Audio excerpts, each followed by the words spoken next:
We've let's see. Are we It's been a quick bit. I a mean, little just bit? life Yeah. and travel and all of these things, and I The, feel like the we're gonna have to play catch up to some really exciting news. as And things. Yeah. Yeah. No. No. I'm with you. yeah. I'm with you. Oh, Life is hello. I like pretending that we didn't know that we pushed live on our own podcast. absolutely. It does it on its own. Well, everybody, welcome to another episode of Best of Our Week. I Welcome am back. finally properly acclimated to a restored and functional AC unit. It's Yep. funny, today was hot, but it wasn't 106 degrees. Yeah. So Uh huh. for the peak of our heat wave, we have been without air conditioning after just getting back from a trip where we had a lovely time visiting with some family, That's good. and man, that hit hard. Yeah. That No. was No. No. really rough being in the office, and it could be like as high as 120 degrees in here if I tried to turn on anything with electricity. Oh my God. Yeah. No. No. It's been so to referencing what Juan was saying is yes, it was a little bit cooler today, although the humidity levels were much Ugh, higher. so gross. We're catching a tail end of a monsoonal weather system going up the western coast of the United States, but it's basically going north. So at some point, it's going to hit some part of LA. So we may get some rain from that. But yeah, it's been humid, it's been hot, it's been muggy, and it's been just uncomfortable for the last I don't know how long. It's been like that for a while. Um, Yeah, but both of us got a chance to, do a little bit of skedaddling across the globe, for sure. parts of the different states. Took Um, my first flight in over 3 years. how did that go? It's nuts.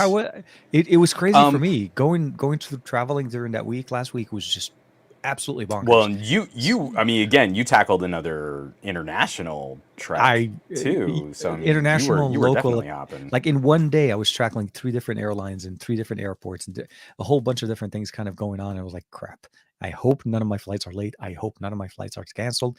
And I'm hoping Yeah. that I'm able to go through and not have to check in a single piece of luggage, which, by the I, way, I won not one piece of checked luggage the whole week. The so whole week. we my first flight was like baby steps compared to Oh, yeah. what you were doing. My brother lives in Colorado. He got Oh, nice. married, and I officiated his wedding. I didn't. Oh, okay. Yeah. And Yeah. so flying out of LA, we were able to land like the one flight a week that flew out of Burbank. And Oh, you're like, good, this good, is good. amazing. And Yeah. Yeah. again, Yeah. it's Colorado, so it's like 90 minutes up in the air. It's not like It's not that. Yeah. international I used travel. to do So Denver it was quite really often. easy. Yeah. So it's pretty nice. Yeah. Yeah, for sure. And Yeah. I just want to throw a shout out. We've got a bunch of familiar faces in here, but with all love and with all recognition, seeing Jeff in the chat, Absolutely. and I Yeah, hope you're man. doing well, buddy. Same. And I'm glad to see that people are out there supporting you and your family, and I hope you've been able to start that process of being there for your loved ones. Uh, I wish I were more eloquent. I wish there were better things that I could say, but glad to see your face in the chat, and know if you ever need Absolutely. anything from any of us, this entire crew here is ready to have your back. Yeah, definitely, man. Um, our deepest and most sincere condolences, and of course, anything that we can do to help, please let us know. But everybody, please, make sure to say hi. And I see we have also a few other friends in there. We have Vince, we have Farhan, we have Lenny, Michael Corgan's in there as well. Yeah, Some best Barry of our week. Johnson. Barry's in there as well. Yeah. Yeah, no, definitely. And it's nice. So the for reference though, neither one of us have had a live stream since the last time we met. I, So I that is just a really nice way of saying like, whoa, we just don't function without each other. we Um, got yeah. we got It melts down bad. I I went into panic mode that weekend as I started recording as if I was going out of as if recording videos was going out of style for some reason. And then I got to Berlin, and of course, you didn't have that one. And then of course I ended up basically totally honestly just getting overwhelmed with the amount of things I needed to do at the end of the week. And I totally wasn't able to do my own live stream. So it's Yeah. nice to be able to kind of come back and bring back things. And we have a lot to talk about, actually. A lot of things, Yeah. especially a couple of days ago, kind of been For going on. Not even a couple sure. of days ago. Yesterday, dude. What am I talking about? Yesterday. This is like one of Yesteryear. those few times where we get to be pretty close to on the pulse I of know. breaking news. I always feel like we're a week out. Like we We do our show on a Thursday, and then amazing news happens on Friday, and we have to wait till the next Thursday to Well, talk about okay, so it. that kind of happened to us last week, right? Had we had a show together, right, we would have had. Oh no, wait, we wouldn't have been able to talk about it yet. No, was it Wednesday? No, we would have. We would have. The first was Thursday. We would have had the Yeah, yeah, conversation yeah, about yeah. the Xperia 5 that day because the embargo was obviously middle of the night, as typical for our Xperia 5 device. Oh, look at that! Look at that beauty.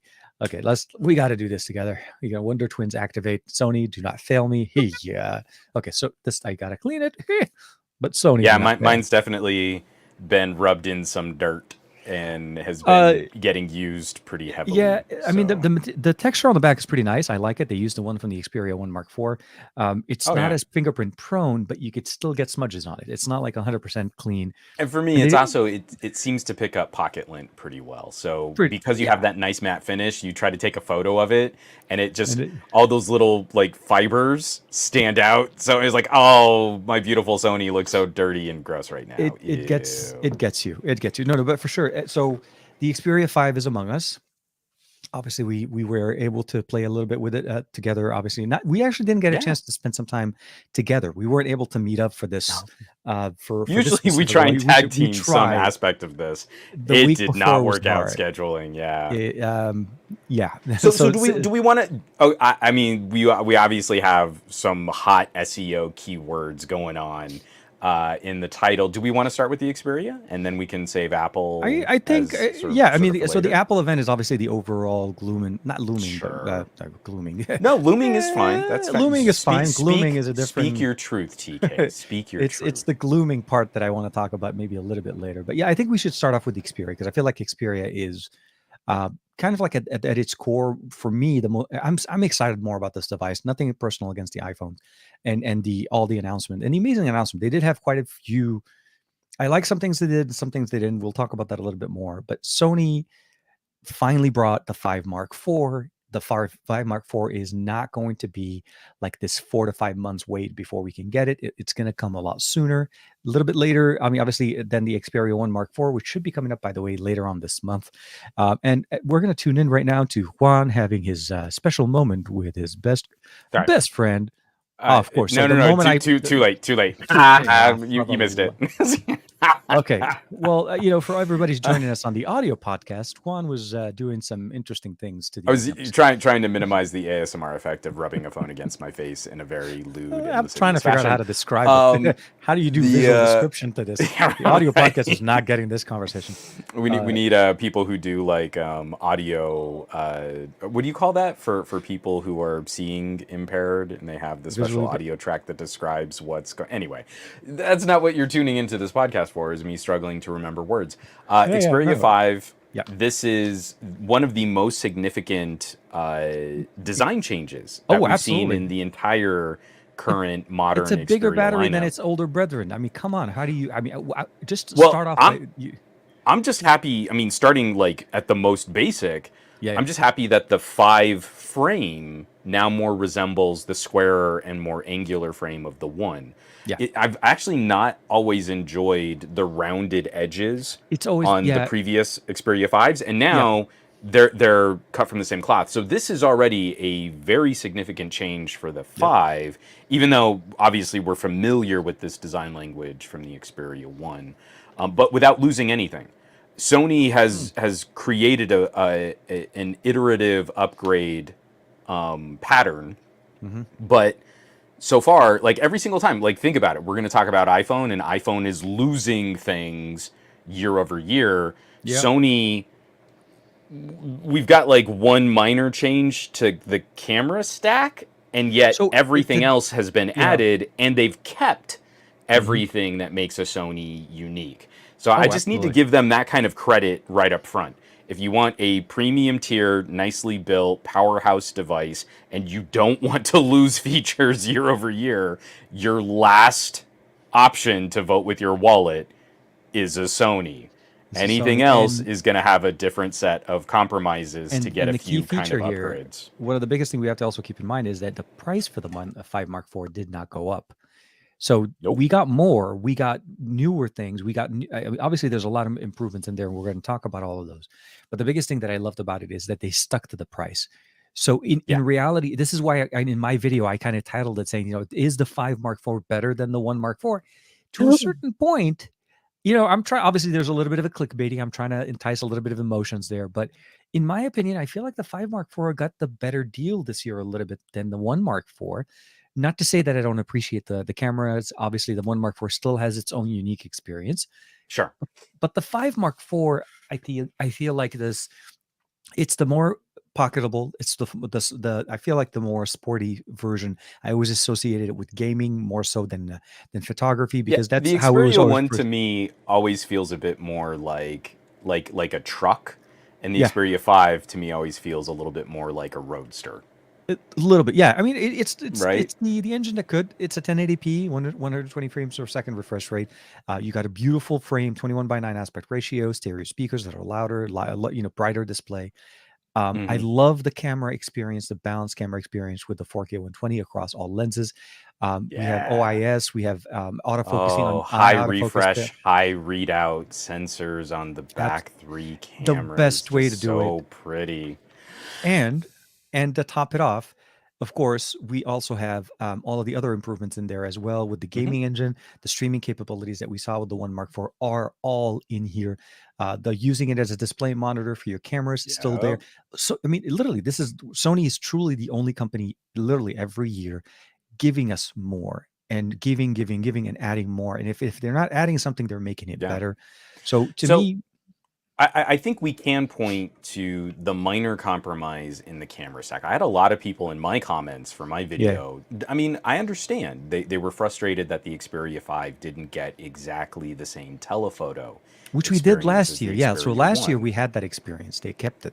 This year they had to do a compromise and I don't know if it's the pricing, but essentially Oh, there it had to definitely is. I mean, yeah, like it's the you're tailoring, right? completely redesigning the frame. You're putting in Yeah. the bigger battery. You're adding the wireless and reverse wireless charging. You're Oh adding all yeah, of yeah, that yeah, yeah. I extra forgot about code. I didn't You're still supporting the HS power control gaming features, streaming monitor. We've covered all that. yeah, yeah. The one thing that is going to complicate the construction Hmm. of a brand new frame is going to be a very complicated, expensive camera stack. And so I understand why the Xperia 1 Mark IV has such a high price tag, Oh, and why of they're course. not even bothering with these other tiers of storage and different configurations. They're Oh, they're trying straight up to 512 on that one. Yeah. they're Mhm. mainlining that one version of the phone. So now the Xperia 5 is our option to have a somewhat more mainstream, as mainstream as a Sony can be, because an Xperia is totally different than any other phone on the market. But Absolutely. when you add up Yep. all of those additional lifestyle improvements on a new frame and trying to minimize the depth that you need for that variable lens periscoping telephoto, I Hmm. get it. I understand why some folks are frustrated because you want that Xperia 1 flavor in a smaller form factor. Yeah. But I also kind of dig, what the Xperia 5 is going to represent. That 60 millimeter is a brilliant portrait sensor. Oh For yeah. if you're trying to kind of frame that head and shoulder sort of look for someone, if you're shooting video and you're trying to kind of keep that medium-sized frame, Yeah. Yeah. obviously it would be nice if we had that super extended telephoto experience, but of all the compromises they could have made, I feel keeping the price tag 999 Hmm. and minimizing some of the engineering impact of a variable focal length zoom lens, Hmm. I'm happy making that trade. I Look, feel and like I we think arrived at a good compromise. you have a very the one thing I would probably say is they did keep the balancing and they gave us the high readout sensor, so we're not really losing on the performance side. It's the separate focal length. We just don't have an 85 to 10. I think Yeah, it's we just don't get that reach. we don't have, yeah. And I think at the end of the day, when you're looking at what the 5 is representing right now, is it is a truly like they're they in my opinion at least, they reinvigorated the appeal of the 5 for me, because now the 5 stands on its own and it does have its own unique story to say. It's a fast, it's a powerful processing computer in your hand, but the camera stack on the back is also still now very nice, still focusing primarily on the main sensors in the back. We have the new 12 megapixel sensor on the front, 4K 30 is there, but you still get the better color performance and everything out of the main sensors on the back. I had the opportunity to travel with it, so using it while traveling has always been fun. It catches 5G everywhere I go on Project Fi, which is really nice. So, That's and then, nice. and of course, that magical port that you just pulled that thing out of, that seems to be, more of an extinct thing coming up. Look at that. Look at that fingerprint sensor. And actually, I do like the wallpaper. By the way, the wallpapers are really nice. I like the colors. Yeah. Just the subtle shifts, and again, it's we've gone from sort of the horizon look to more like planetary bodies about to impact kind of a look. Somebody said it looked almost like a foldable type of a wallpaper. Yeah, right. Like I'm just gonna snap it right there on the edge. Yeah. So I have very much enjoyed what Sony has been able to do. And I think it's a positive trend. Again, we saw the most recent Sony financial statement come out. The mobile division is still profitable. It's still growing. It's still making money. Obviously, the strategy is resonating with a very boutique kind of consumer. And that's a great place for Sony to sit. And the features, capabilities, and performance stand completely alone from any other device that I've handled. And I feel like that on its own should just be refreshing. If you're a tech enthusiast and you care about competition, you can absolutely sort of acknowledge like, hey, an Xperia might not be the right fit for me. But I don't think anyone who would genuinely be a fan of tech could dismiss what Sony is doing, how unique it is, how fresh it is, and how it's almost perfectly targeted to a much smaller audience base, but nailing what that audience would want. To me, that is so much more exciting. That's the biggest part. They're Exactly. listening to their audience base. So during my trip last week at Kendo with Sony, which I had an opportunity to go spend some time with the Xperia team from Japan. Yeah. So this was like literally going to like, it's like honestly, I really wish you were with me, man. I seriously, of all the places I've actually gone to, this literally needed to be a tag team effort for us. The two of us needed to be there together, and it felt weird being at an event. I wasn't there the whole time. That was the other thing. I feel bad because on one part I got invited, and then I was like, "Thank you for letting me join you," and then on the other side, oh, by the way, I got to leave a little early. So I literally only got to. No, seriously, I left it second day at noon on the second day to catch my flights, just to be able to make it into IFA on time. Although I was technically these guys in our chat are cracking me up about like, oh wow, it has a SIM tray. We're gonna have to talk about. Makes me so frustrated. These disappearing features that we don't really apparently need. But yes, none of this makes the phones any better. And again, every single time I pick up an Xperia, I'm like, oh, this is what features feel. That's nice. I like that. I seem to enjoy features. I like it too. Pretty cool. No, I know. SIM tray Ultra. I liked it, Michael. Yeah, the SIM tray. Oh, hey, Rolando's in the chat too. Hey, how you doing, man? What's up, people? It's been a minute since Rolando and I got a chance to hang out in New York. It was definitely a trip to remember and experience, to be able to have, and hopefully next year or the next time they have something like this, you and I can definitely tag team it. Yeah, for sure.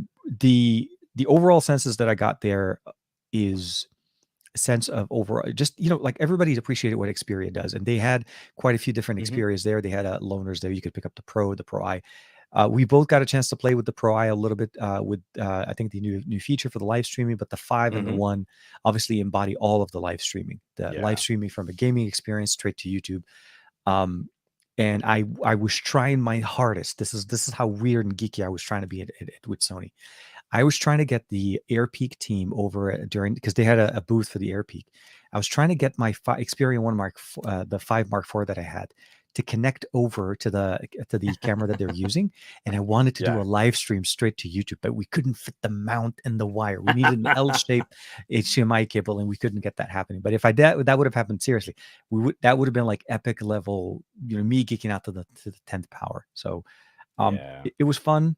and I wish I had stayed a little bit longer, and but I did have a lot of other things to do. But again, just to kind of summarize it, the 5 Mark IV, the version at least that we have right now, is obviously a pre-production. There's still some things that needs to be done. I got a chance to Yeah. play a little bit with Music Pro. I don't know if you had a chance to check it out on your. I mean, a little. Like I did some spoken word recording, and the I editing is pretty good. I it's like it. I'm so I familiar with Audio Evolution. Obviously, I'm poking around, and I need to kind of reacclimate. yeah, yeah. But it's again, it's very refreshing to find a phone from a manufacturer that is kind of living up to these claims of the experiences that they're creating. If you're saying that this is going to be a phone for broadcast streamers, for game streamers, if you want to use the phone as a capture card or Mm-hmm. with a capture Capture card, card. you Yeah, can yeah, plug a video capture card into this. Like my Elgato kind of works with this. yeah, yeah. Obviously, my little USB 1080p video things are kind of, I think, what it's more built for. But I feel there are precious few companies that are making these kinds of specific claims, Mm-hmm. and then they they're not really living up to them. And Sony is one of those companies where you really need to listen to them. Like you need to believe Sony when they say, "Hey, we're making this with this kind of purpose."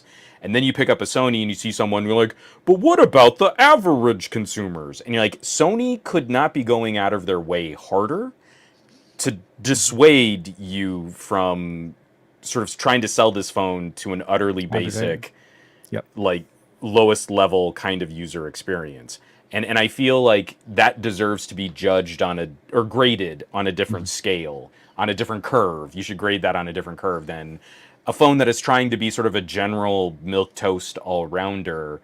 Mm-hmm. Sony pros and cons are completely different than any other phone's kind It's of focus pros yeah, and it's cons. focusing on a very different market, and as you said, it's very niche. And I think we're seeing this year over year. And the more they double down and they focus on that experience, the more we see their effort. I think the fruits of their labor, really. I mean, putting all the work that they're Yeah, putting in there. The camera stack this year is absolutely what we always wanted from years before. I love the fact that they stuck to basically a high readout sensor to be able to get that 20 frames per second, even at high readout options. I mean, while I was in Canada, there was a specific scene where they had two models on skates, rollerblades, not skates, sorry, and they were having them run across from each other, obviously not at each other, but like parallel a little bit, so more like this. And then they would do a jump in midair, and you were trying to basically capture it. Everybody else was there with like a $5,000, $6,000 camera setup, and your boy is standing there with like a phone, and I'm like and I'm catching oh, every single one. So I was like, and every single one is in sharp focus because it locks on their faces and it stays locked. You do that I half mean, like rest, you get I've pulled off a few shots. I mean, again, we're talking. I don't share my photos of Lex, but like no, I understand. medium distance torso shots where she's running, and it's not just the phone focused on my daughter. I did see the eye focus pop up Yep. with a 6-year-old running full clip. Yeah, yeah. Like it really is a very different feel. How hyper quick that kind of camera, it's just so much more responsive. And Absolutely. especially like I know people, there's really nothing stopping folks from getting amazing shots out of a Samsung, but once you get comfortable with that Samsung shooting experience, I think you take for granted, or you're trying to anticipate the ways that a Samsung can kind of slow you down. So it doesn't Sure. bother you because you're familiar with it.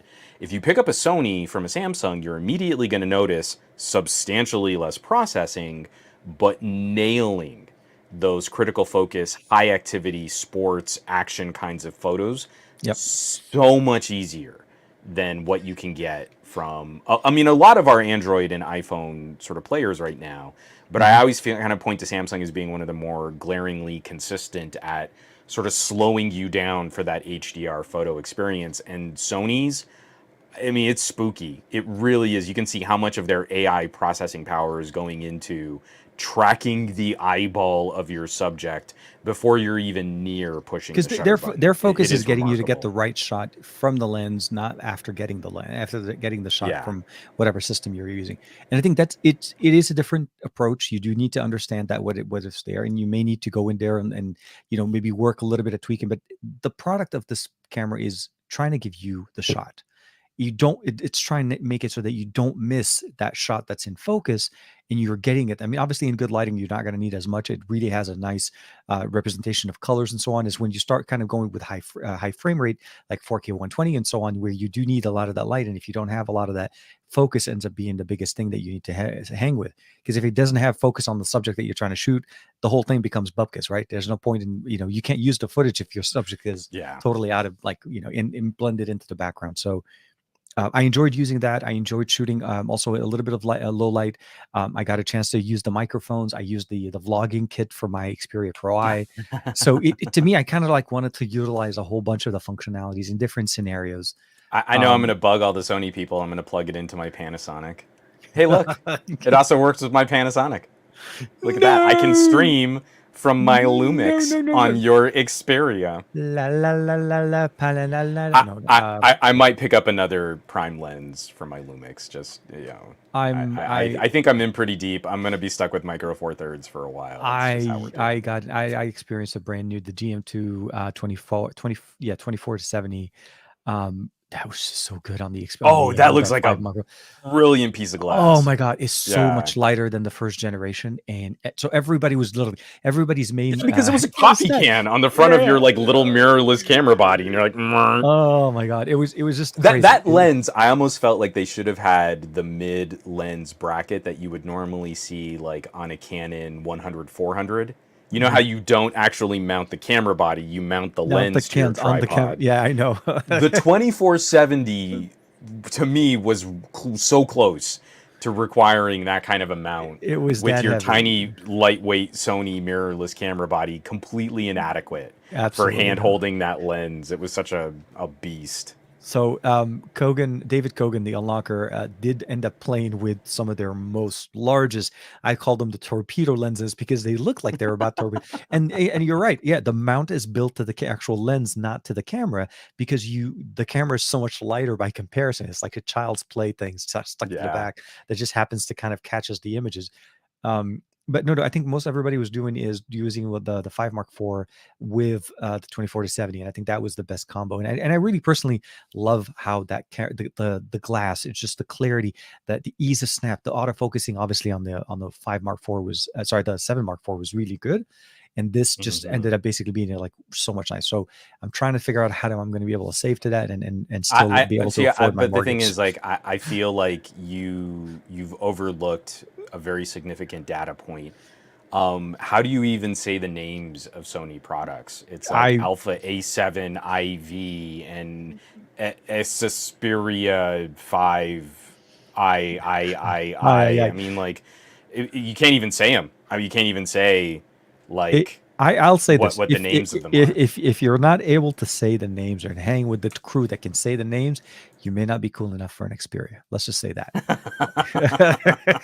That doesn't sound like a Sony problem. I feel. Yeah, it's you holding the phone the wrong way. Remember, it's just like the way Apple kind of says it. It's not a me problem, bro. It's a you problem. You're doing it sounds like Josh, our buddy Josh, is now a convert too. So. Oh my God! All right, so yeah. That was the whole thing. I know I was like one of the lone holdouts, just kind of rocking my Panasonic gear, but even more of you guys are going to be on the Sony train. Yeah, he practically walked out with, like, where do I pay? Take my credit card kind of thing. But Josh got a chance to stay a little bit longer too as well, so he got a chance to enjoy the rest of the trip. I ended up having breakfast with them on Wednesday before leaving, and then I was literally, so I will say this, I was in perpetual editing mode the whole week. I shot like a whole bunch of videos on Saturday and Sunday before the trip. And every single day I was perpetually just editing and producing every single day, content. Yeah. Flying. And so for me, I couldn't hang out more with them, but at least I got a chance to see Josh again. I know we live close, but we don't really get a chance to hang out as much. It's sad that, we should do never more. Do. But I'll say this.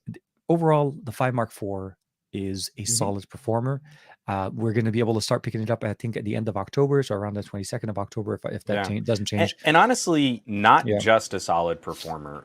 This is one of those things that is very tricky to pin down, and trying to find these like qualitative and real world differences in all of these phones. I kind of find that phones using the 8 Gen 1 fall into two camps: highly managed and often throttled, or running warmer, but the phone will do exactly what you tell it to do. Yeah. And so again, like when I'm playing games, when I'm editing video, the Axon Hmm. is actually one of the slower performers of the year, but it finishes all these tasks running noticeably cooler. A Yep. phone like the Note 22, the Moto Edge Plus, and now the Xperias, the 1 and the 5, if you ask it to do something, it's gonna try to do it, and it's really gonna tap that 8 Gen 1 for as much horsepower, as much processing power as it can. Yeah. And I feel like that's just one of those last fundamental philosophies that marks the difference between phones this year. You can tank the battery Yeah. aggressively if you're using the phone really hard.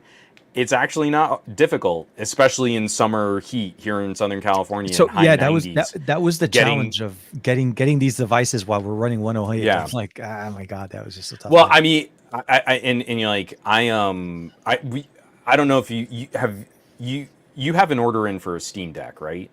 Yes. Well, I have Okay. my reservation. I haven't Right, received but the you have a yeah, reservation. I do. I'm not saying like it's shipping, but you're in line for one. So Absolutely. Valve had Yep. to come out and say like, hey, you know, those of you using Steam Decks when the UK was having its heat wave, when we're having our heat wave, these products are designed to kind of be used within a certain thermal envelope. So maybe don't take your Steam Deck out into 40 degrees Celsius weather because Yeah, it's yeah. not going to I run saw well. that statement. Yep. Our consumer electronics are built within these certain tolerances that are now starting to get pushed by climate change. And Yeah. so I just published a video this afternoon taking a look at thermal throttling in Yeah. video Yeah. performance. And well, one, the Sony doesn't lose every fight. That's actually one of the first surprising things for me, the Yeah. different Yeah. phones that I'm comparing it against. But really interesting things start happening if you look at the quality of the video that's being captured. So while I absolutely love what Xiaomi is doing with that new 1-inch sensor, the Axon totally blew me away as sort of a budget ultra Hmm. phone. Yeah. Yeah. Sony is doing something different when you're trying to capture professional grade or higher quality video. Yep. So our expectations just need to be primed by what is the philosophy of the company. And Sony, their philosophy for the Xperias has been you're a professional. You shopped us with purpose. Yep. No one accidentally buys a Sony and just sort of lives with it. You already know some of the experience you're in for. So we're going to trust that you're not a knuckle dragging idiot who can't manage the compute power of your phone. If you want to turn things down and have, you know, longer battery life and have things run cooler, great. We've got modes and settings to help you do that. Yeah. If you ask us for full horsepower, we're going to give it to you until the phone literally shuts itself off.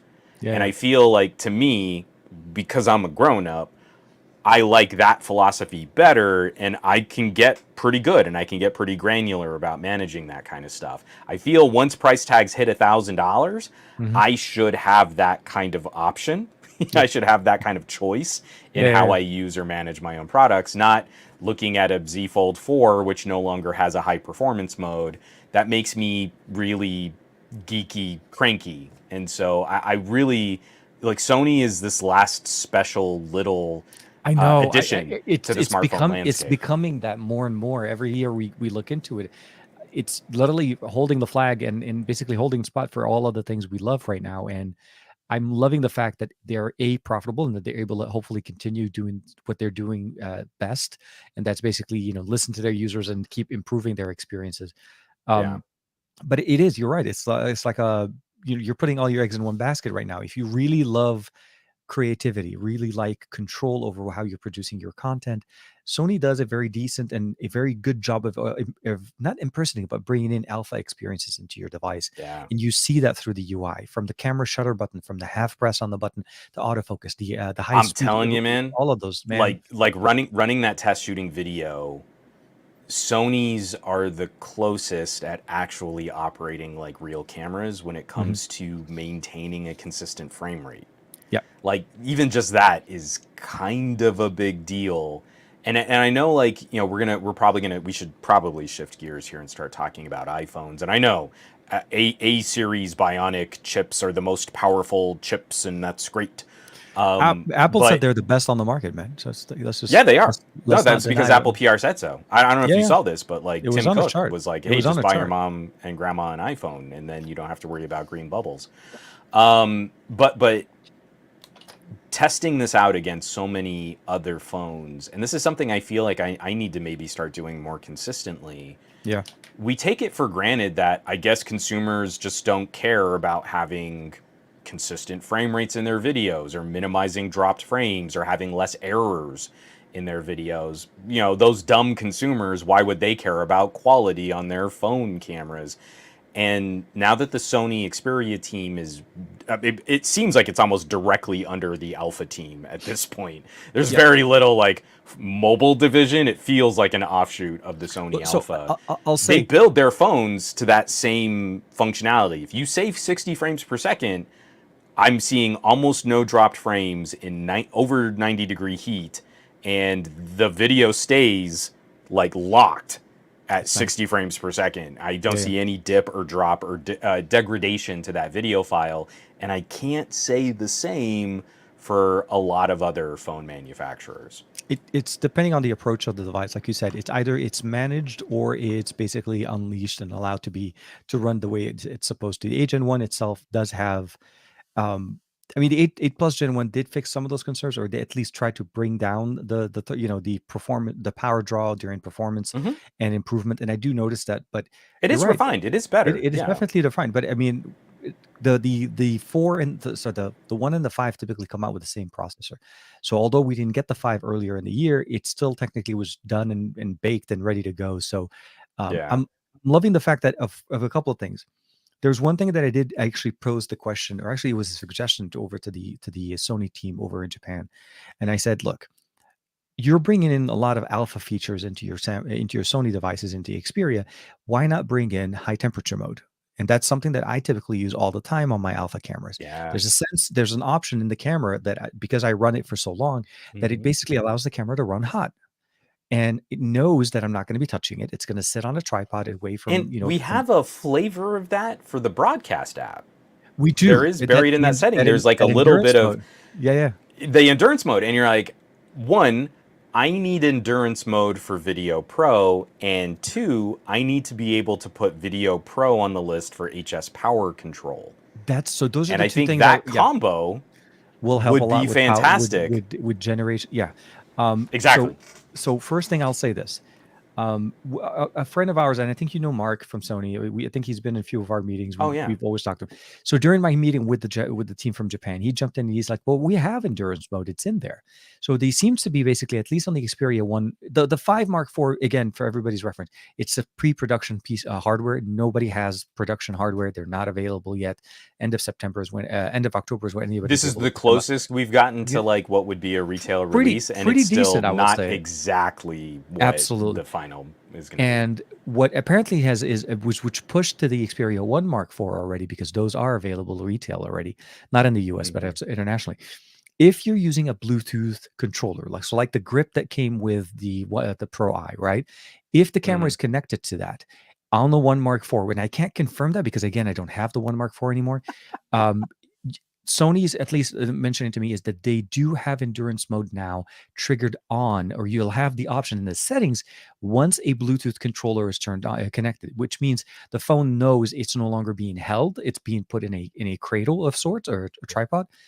It will run hotter. It will not shut you down on the temperature. So that feature will be coming to the 5 Mark IV. It is available on the 1 Mark IV in the region that it's available, and they are addressing it. They're not ignoring it. It's just it's not readily available, and not a lot of people have it to talk about it. Yeah, but But TK, I want it the way that I want it. I you want want it I know the way you I say say. my statement to them was more about, look, although I appreciate what the feature is, but if it's a feature that can only show up when we connect a trigger, a Bluetooth trigger, I said it's not a feature, because for the most part most people won't see that. If it's not there in the settings menu grayed out Yeah. for me to know that it could be there, I will never find it, because Which also, again, kind of helps Sony with their accessory purchases. Like, oh, absolutely, yeah, yeah, this I is know a lot of people would get frustrated seeing a feature that they can't use without buying another accessory, but that's how you're going to encourage people to kind of buy into this sort of Sony ecosystem. Specifically, And yeah, all those absolutely. parts play really well with a Hmm. number of their other cameras and products and solutions. So I just want to throw this out here real quick. Oh yeah, This is sorry. from Farhan. Did you guys read the rumors on GSM Arena about the upcoming Pro I Mark II? Not going to lie, I'd love to see Sony trying to incorporate their 20 frame per second focusing system on a On a quad quad Bayer base. sensor. So one of the rumors that I saw was that it was going to have a more fluidly continuous aperture on the Okay. main camera sensor. A main So sensor. Yeah, yeah. maybe that'll be kind of fun to see. What would you want to see? Because I think you got to spend a little bit more time with the Pro I than I have. Oh yeah, I still have What? mine. Yeah, I mean I, yours I is still sitting on your desk. uh, What would you want to see upgraded? I mean, I think I can predict, but I don't want to. You know, you actually have the phone, so we should probably just let you tell us. no, I mean for me, so overall, I would love it for to actually truly use the full sensor. I wanted to increase the bump on the back of the phone. Hmm. As much as as much as I appreciate the thinness and the design that we have in there, what really pretty much stuck with me when from Kondo and everything is that Sony doesn't care about the size, right? I mean, the tool needs to be, if the lens needs to be this large or very small, it will be Hmm. what it needs to be for the shot to be there. I want to see first party accessories, either maybe even if you can't put it in there, but certainly like a clip on Hmm. camera options for us, Yeah. for better lens options, like these first party accessories. ND filters and ND circular filters, for the love of, yes, polarizers, and absolutely. yeah, for sure. Either the ability of adding the ND filter, kind of like how OnePlus did it that one time with the Oh one model yeah. that they had, just include it as part of the glass. Allow it to actually change with like an electrostatic option where it activates and then basically darkens and lightens the ability of using it. Imagine if you could do something like that with an aperture. Oh my Imagine god, if that you would be could so, darken sort of like an just internal lens element. So instead of having a mechanical aperture, you could have an actual sort of an the optical goal. aperture. Yeah, yeah. Yeah, I think that technology was absolutely not utilized for what it was supposed to. It was demonstrated on a device that never made it to market. for OnePlus, I don't sure. think is ever. Yeah, no, it because No, it's just the way you phrased that. Like, how dare you? And plus, it was never utilized for what it was supposed to be. no, I know. Like, come on, like you showed it to me, you teased me with it, you let me And hold and it for like a 20 minutes, and then now it's no more. and No, seeing how well that experiment was polished, like we uh, still haven't gotten anything like it. for an Um, experiment, it worked well, but yeah, sorry. so I kind of feel like if I'm trying to read the tea leaves here, I would Absolutely. love to see, again, kind of like what Farhan was saying here too. I would love to see what Sony could do with their own monster phone camera sensor. I have loved shooting the 989 on the Uh huh. Xiaomi 12S Ultra. Yeah, yeah. This piece of hardware is astounding. If you ever run into photographers or average consumers who are trying to pretend that, like, well, phone cameras, I guess they're whatever. So the only thing you've got, then I guess it's the garbage you just need to use. And so I was in the office, and obviously I couldn't shoot with all of my traditional lights and PC camera setup. I mean, stuff was overheating at like Oh, it's the worst. 9 in It's the the worst. morning. Yeah, yeah. No, no. So I prop up that Xiaomi, and I'm able to shoot, edit, render, upload a 4K 60 frame per second video. I mean, all from the phone.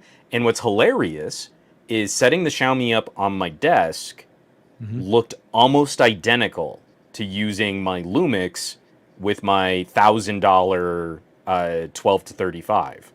Like, it's almost exactly the same field of view and focus fall off. And hilariously, the Xiaomi has way better face tracking autofocus than my Panasonics do. Well, So it in in I was in like, some ways, okay. that video looks better than what I can do with $2,500 worth of mirrorless camera. So exactly, Barry. Yeah, I Make it would happen. love to see what Sony could do. I'd even be willing to say, like, I don't know that they could take the 989 Hmm. and put out a variant for high refresh. So maybe we're locked at 60 frames per second for video, Yeah, but I yeah. would love to see Sony's take on that. even if you didn't really dig too deep into the pixel binning HDR capabilities, I don't Mhm. care if it has a full 50 megapixel RAW mode like what Apple's putting out. Even if you're just locked to 12 megapixel performance, Yeah. that sensor is such an evolutionary leap over anything that we've had before. Seeing what Sony could do with it in a Sony environment Device. with Yeah, Sony exactly. software, I want that so bad. I would love to see that. That would be a very that would definitely be more of a pro feature, a uh, Pro I Mark II kind of an experience. So the hope is that yeah, that is part of their focus, leveraging the rest of their camera library. I mean, they make literally 96% of camera sensors on the market. Yeah. Almost every device that you see on the market right now has a Sony sensor in there. It's not like they don't produce enough. Yeah. But I understand, but I do understand, and I'll say this for me, I do understand why they're staying with the high readout, and I do kind of a little bit Oh prefer yeah. having that option, the flexibility of not only shooting at 4K 120, but be able to have eye autofocus on humans and pets. Also having 20 frames per second readout on all three sensors. I mean, all three or all four focal lengths on the One Mark Mm-hmm. IV. That I feel like is a little bit more powerful than a higher megapixel camera for the standard edition. Now, flipping it over to the top end, the Pro I is obviously it does have a different focus. I think the main camera, if I'm not mistaken, it's like a 50 millimeter lens, so it's really just leveraging a different experience. They're really trying to focus Mm-hmm. more on that, the best lenses that you can use, but having a better sensor, as you said, and maybe be able to do just maybe 60 frames per second, not necessarily going with 4K 120, but maybe giving us higher readout. Yeah. We'll have to see. The Pro I is, I mean, so I'll say this: the Pro I is somewhat due for a refresh, I guess, if there was a timeline. Yeah. End of the year, this year, beginning of next year is typically where we see the Pro I or the Pro model come out.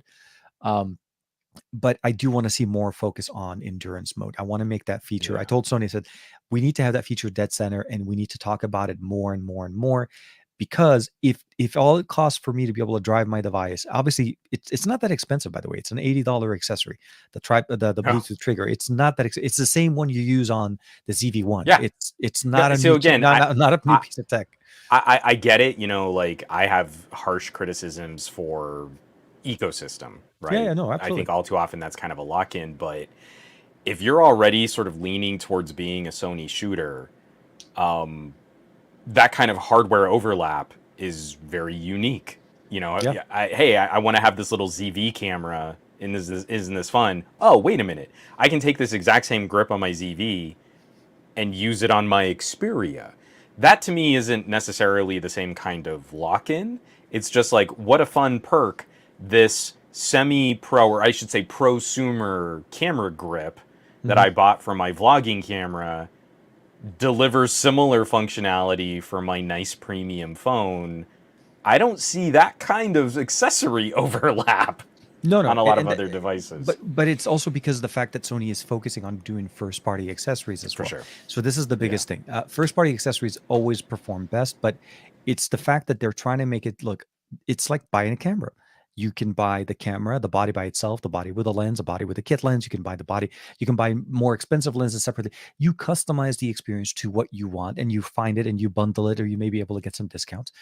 But at the end of the day, I feel like the Xperia is also learning a lot from that. So the Kando event or experience overall was more focused on alpha, but they brought the Xperia in Mm-hmm. there. That shows you how much Xperia has been learning from alpha I, and how much of an alpha presence is in there. I, I mean, sorry, because I'm repeating myself here, and we should No, probably legit move on and start talking iPhone here. absolutely. But when I really got in deep with Xperia, and I was still having those like hardcore showdowns, like LG series versus Xperia One, like Yep. this stuff was rocking my socks. But it was down at Sammy's Cameras. They had Oh, that whole Pasadena. like photography Hmm. experience, and Sony had put up for a lot of this. So like that's where I met Miguel Quiles, and he was Oh, okay. doing a workshop on like single light portraiture. Hmm. And it's just like I'm a kid in a candy store. I'm running around. I'm playing with all this gear. They had this one Xperia workshop, and they brought in people who were talking about like, hey, this is the Venice color science. This is how we're grading our footage. I This love is the how we're Venice. shooting Yeah, these yeah, short films. And this was back Xperia 1 Mark 1. So this is yeah. before we even started launching to the larger camera sensors in Sony. I came in a And little this, bit later. Yeah, you started with the one Mark One. I actually came in later after the so five came good. out. So yeah, no, for sure. So good, and like that's what got me really lit up. It was people, and obviously this is a Sony event and they're bringing in their Sony ambassadors, but they're these guys and they're pulling out these phones and like, yeah, I haven't made this, like I 3D printed this custom rig so I could put on lens filters. Oh, I was mounting it to this kind of a cage so Yeah, then yeah, I could track a shot like this. And you're like, it gave you so much more respect for the capabilities. These were people who shot on like Venice cinema cameras having the exact same kinds of content creation discussions with a phone camera yeah. because it's still a camera. At some No, it is. point, you can still create content, right? So it didn't matter that it was a phone camera, it was just a different set of compromises. And they were talking about these things like the way that I remember my grandfather talking about 8mm film cameras and some of my film buddies shooting on like Super 16, shooting like Bolex and handheld style. And here they were doing the same thing with the phone. And that since then, I've been on that train. Yeah. I don't care that it's a phone. I want to have these kinds of capabilities and I want it to be able to replace other pieces of gear. And Sony is the company that's having the most direct conversation for Yeah. those kinds of experiences.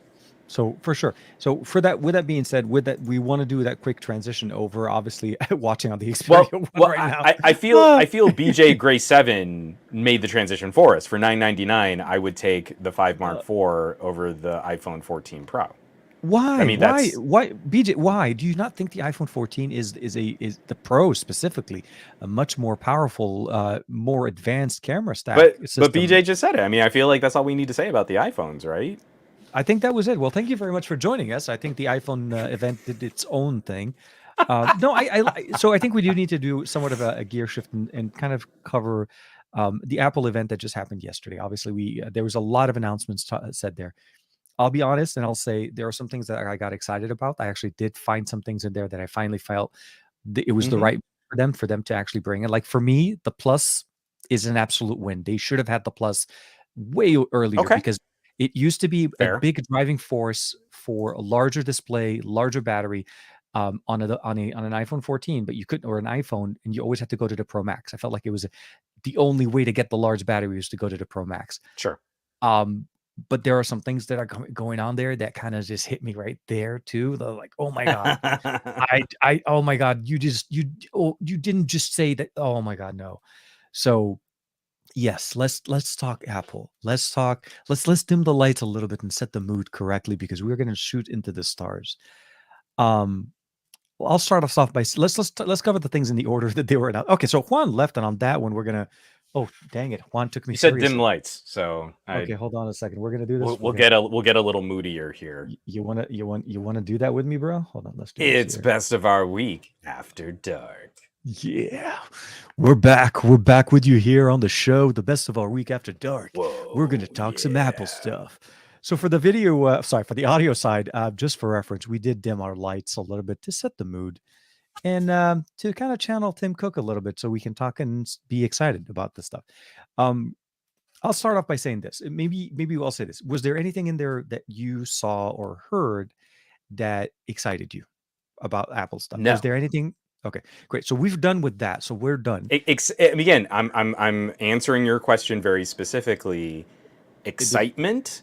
I don't think this was the year for excitement. I did Oh, another podcast interview where I feel Apple is going to be hyper iterative until oh, they're absolutely. absolutely forced at EU regulator gunpoint I to think go over to next year. USB-C. I think it's next year, isn't it? Isn't 2023 the Yeah, year? but Yeah, yeah. but that's what I mean is like anyone who had expectations that this last Lightning connector iPhone was going to be some kind of radical departure from the iPhone 13, I feel unfortunately you got your hopes up because of all the hype beast SEO YouTube influencers that Yeah, need Apple to get them clicks so that they can make more money. yeah, yeah. No, no, I'm with you. Anyone who was really watching Apple's business strategy, you had to know this was going to be a very modest evolution over the Abs- previous generation of from iPhones. an advancement over the 13 and over the 12, I feel like we're pretty much in line with what we saw before. Minor iterative updates and maybe more focus on specific things, but at the end of the day, we're not really looking at earth-shattering design. I will say the what is it called? The island. Oh my God, I The forgot the Lonely name. Island, The Lonely is that Island. what? Yeah, the Lonely Yeah, Island. Some of the animations a, in there, a, a it was hilarious solution in search of a problem that really could only be solved by by creating it. innovating and not. Well, no, it is not Yeah, innovative. They created. they They made their own created. problem. You're right. You're right. They You're stuck to right. the same notch for many many years. It became their own iconic look, and they had to go fix their own iconic look because their own iconic look was basically just making them dated. Um, so yeah, so there was a few devices announced. Let's start at least covering some of the things going on. There was 4 devices announced, and there was no mini announcement because the mini is still stuck with the iPhone 13. You're still able to pick that Yep. up according to to what we saw in the announcement. Which Uh, to me was the right play given what they did with the iPhone 14. The iPhone oh, 14 is horrifically disappointing as a product. when I said I was excited about the plus, just for reference, it's more about the fact for me. Okay, I'll just say this from a consumer point. I prefer larger display devices. Typically, that's Sure. how I always gone. And Juan and I can always go back and forth. Like with even with the Xperia 5 that came out, the Xperia, not the Xperia, sorry, the Pixel 5, right? The Pixel 5 came in Yeah, at a small petite form factor, very nice, very one-handed. I for sure. prefer the 5, the 5A. Yeah, the 5AX, the 5A essentially, which was the XL model. So I liked using a larger display because it typically associated a larger battery with it. And this year, Hmm. Apple did kind of wedge in, a page from Samsung Yeah. and basically calling it a plus. So now we have the 14, which is your standard 6.1 inch, and then you have the plus at 6.7 inches, but it's still an iPhone 14, which meant no promotion, no pro camera stack, and of course, literally just a bigger display with a bigger battery at its core. Yeah. And then they came So, back. of course, Yeah, there was much gnashing of teeth, sky is falling, yeah, the yeah, outrage and the despair of all of those techie influencers because this $800 starting price for an iPhone only has a 60 hertz display. yeah. So, if it was a You critical can't. deal breaker that was supremely disappointing on a $450 Pixel, obviously it is almost twice as disastrous for an iPhone at $800 I to searched for have a those 60 videos. hertz I couldn't display. find. They were all over the Unfortunately, place. I mean, people were screaming. There was the outrage, the betrayal. I really felt like it was very reassuring. It was I mean, I was pleased to see the consistency of criticism, yeah, where they hit Google hard for a 60 hertz screen, and again they hit Apple twice as it's hard hard. because it's a phone that's twice as expensive with the same 60 hertz display. So really, I felt like Tech YouTube, all those YouTube influencers, really rose to the occasion, and they showed us that they're not just SEO shills Yeah. for YouTube Yeah. watch time. So I it was was about to really. say, yeah. I can't I finish the couldn't. bit. I I couldn't. got to bail. I'm sorry. It's No, terrible. I'm with you. I'm with you. No, and I saw your comment on Twitter, and I totally agree. The level of scrutiny that we got over this non-responsive display that apparently can't do stuff. Sorry, mind my Yep. French. But no, apparently all of that is all forgiven and everything is happy door because No, it's great. Apple came up with the true How 60 hertz. exciting! The iPhone 14 is the same price as the iPhone 13 was. Yeah, Isn't no, that absolutely. great? That was oh my god. I love their marketing scheme, the way they do their marketing Theme. setup. Well, I mean, to a certain point, it is. I mean, if you look at the pricing stack at the end of the show, where they were like, the 14 starts at this, it starts and starts and starts, and they don't reference the plus or the pro model, Yeah, which is not only is an extra for sure. $100, but then when you start looking at numbers, could be as expensive as the fold to a certain experience. But Right. it was to me comical the way they did it. My biggest thing that I kind of stuck with, and I ended up having making a video about this because to me it drove Hmm. me like, oh my god, I can't believe they just did this. Um, is the fact of the fort at least in the US, from what I understand it correctly, in the US, not internationally, the iPhone 14 series will not support a SIM tray. So there is no SIM Nope. version There is no more port. Let's say that. Maybe that's better. They're going for that portless look, and the first thing they decided, because apparently, it's like the headphone jack. It's too old and it takes too much Yeah. space. That sliding SIM tray, um, and of course, my biggest thing, I started looking at it, and of course, I mean, I'll say this: there was a No, few. and it's frustrating because the design of the phone still has to account for the SIM tray Oh, in absolutely. every other There region. was no So increase in the all it battery is a capacity. cynical. Yeah, they're Yeah, not changing the phone they're not design saving anything. internationally. It's the exact same Yeah, thing, and internationally they'll the have it. and I am actually really glad. I mean, like Barry Johnson and a number of people in our chat here have already been making fun of the SIM card tray, but we know what this is. Just like when they removed the charger from the box, it's a way to profit and to make the experience of owning an iPhone more painful. Oh And yeah. so now removing the SIM card tray makes the carriers are excited because you're going Oh, to be even more locked in. It's going to be more difficult to oh my switch God, your phone from an transactional iPhone to an charging. That's what's Android. going to happen when you're starting to talk Yep. about eSIMs. This is where it becomes. In my mind, Apple just took us back to CDMA land. This is where I Yep. felt like this is such a And I backward. fought so hard to get out of it. And everybody, not you're not alone. Everybody, the reason why GSM and SIM cards became the norm is because people were running away from CDMA and what Verizon and Yeah. Sprint used to do. You had to call them for everything. You couldn't do crap on your phone. Like, I mean, don't get me wrong. We're also talking about the days where phones only get activated at the store. You typically don't change as much, but SIM For cards sure. are the standard for a reason. There is a Hmm. reason why internationally SIM cards are used as the standard system, and I don't mind. Don't get me wrong. I like the fact that when the device is sold and it has an eSIM and a SIM option at the same time, Yeah. No, that's right? so again, that's flexibility and consumer choice, and Absolutely. Apple is removing that And so now. Apple decides, and this is where I don't understand, and I don't understand what they typically never. Okay, Apple has always been one of those companies that typically did not listen to the carriers. They did not cave to carrier demands because Apple was like, "I'm the shit. Don't want to play with me. You're just not going to get my users." And that was Yeah. the scenario for the longest time. So I feel like this move in the US alone is so wrong. Like it's wrong on so many levels. You're Yeah. taking away freedom from the ability of being able to switch things. But not only that, yeah, it can, and then of course they said, well, you can have multiple lines and you can have multiple plans. Yeah, with the same carrier, dude. Like, what are you doing? Yeah. You're not giving me freedom. You're just telling me I can have two lines with different It packages on. really does feel like the cynical play from Apple and working with the carrier. The carriers are going to love this. So whether or Oh, not Apple decided to do it on their own, from an eSIM but technology, yeah, no, sorry, go ahead. no, I was just going to say that they're both working together to sort of enrich their own user base.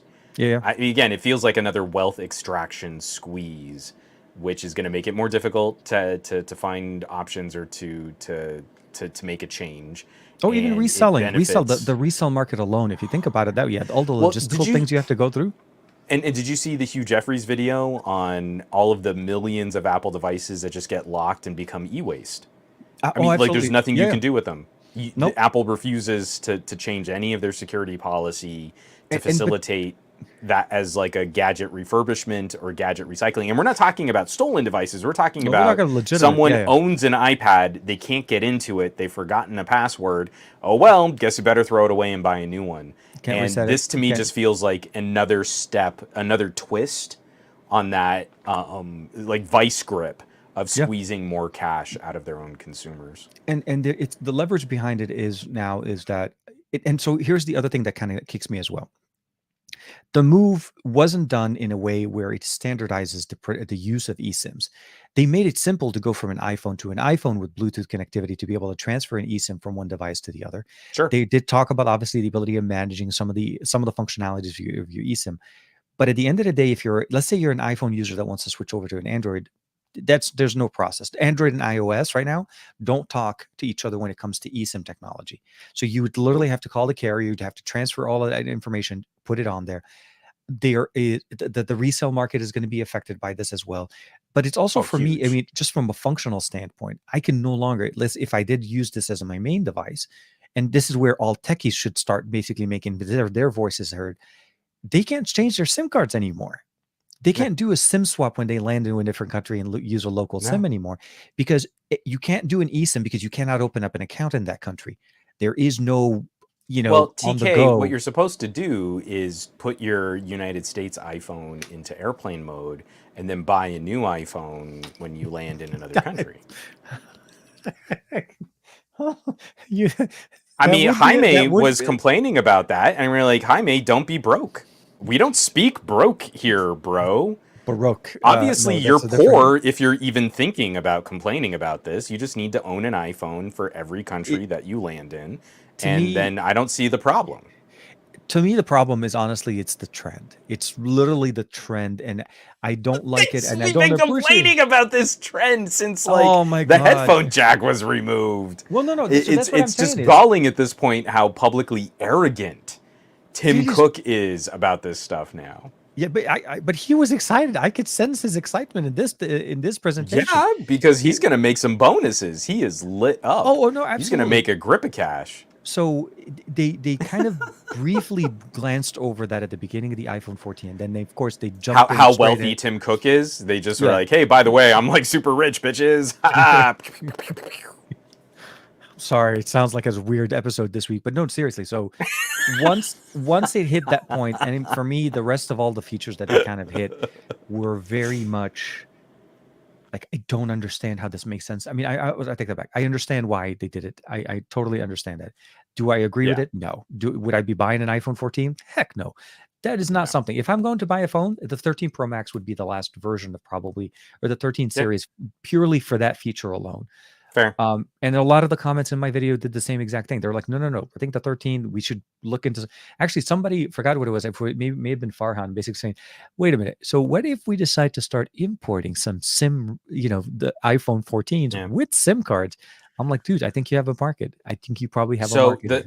the problem is going to be radio and signal support for like Verizon. I bet you that's going to be problematic. Oh, I I know, almost be absolutely. willing to guarantee you that AT&T will start whitelisting import iPhones because they're already Talk so about a better way. So that was the other thing I also mentioned. I said, when you have to call your carrier to tell them what phone you're using on their network, if the yep. carrier doesn't like your phone, guess what? You're out of Nope. luck. That phone will not boot, my friend. I mean, AT&T already does it, but I'm saying like, we don't know. I mean, I'm not saying T-Mobile is going to do it, but I mean, at the end of the day, we have three players: T-Mobile, AT&T, and Verizon now, right? Sprint's no longer, Hmm. and it is for the most part literally at their mercy. And when you have to call them every single time that you need to you activate an account, there could be potentially activation charges up to $35 every time you call in. You do that Yep. already when you get a new phone. If you call T-Mobile to set up, they charge you a $35 charge. Like, all it is to activate it, to add it into the system, which nobody's touching. It's just an activation charge. Imagine having to do that every time you want to switch a phone. And imagine Yep. having to deal with the fact that if they say, you know what, I'm sorry, this one doesn't work. So you can no longer, do these type of experiences without calling them. And at some point, Samsung's going to probably end up start doing it on their flagships, and we're going to start seeing it carry over with Yeah. other devices.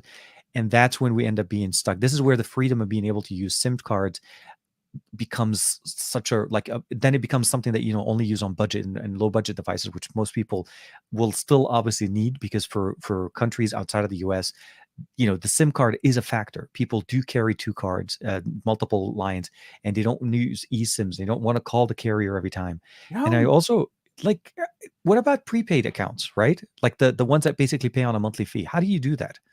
How do you set up an account like that where you always have to pay for your account every month, and you have to refill up with the account? There's going to be a lot of logistics, but Apple doesn't care. They only care about how iPhone works. The rest of the world can go figure things out, and we'll have the dual standard kind of going on, right? Green, blue bubble. That's how we are. And I think for some reason, I think somebody asked him, and I saw it somewhere on Twitter. They asked him why Apple not focusing on RCS, and his answer was their users don't seem to see it as a priority for them. That their iPhone users don't think that RCS is necessary. That's because they're locked in. They don't know RCS exists. They don't know Right. that there is encrypted. Um, I was having a conversation with somebody that had no idea that nearby share existed. They thought that Androids have nothing similar to AirDrop. Like, AirDrop was the best thing Yeah. since sliced bread. And I'm like, I could totally nearby share this to everybody in this room right now on an Xperia. Like, what do you mean? It's called Nearby Share. It's in Android. It's in the phone. I click it. I can send it to Right. all of these, the Japan team and everybody else here having an Android device. I, I I've, can, I've, I'm trying not to be mean to my family and friends, but I have enough family members on iPhones. Like we were just at a wedding, and I took this beautiful photo of my daughter and a cousin. They're playing out in this like forest in Colorado, and people are yeah, like, "Hey, can you send that to me?" And you're like, "No, because iPhones can't file transfer."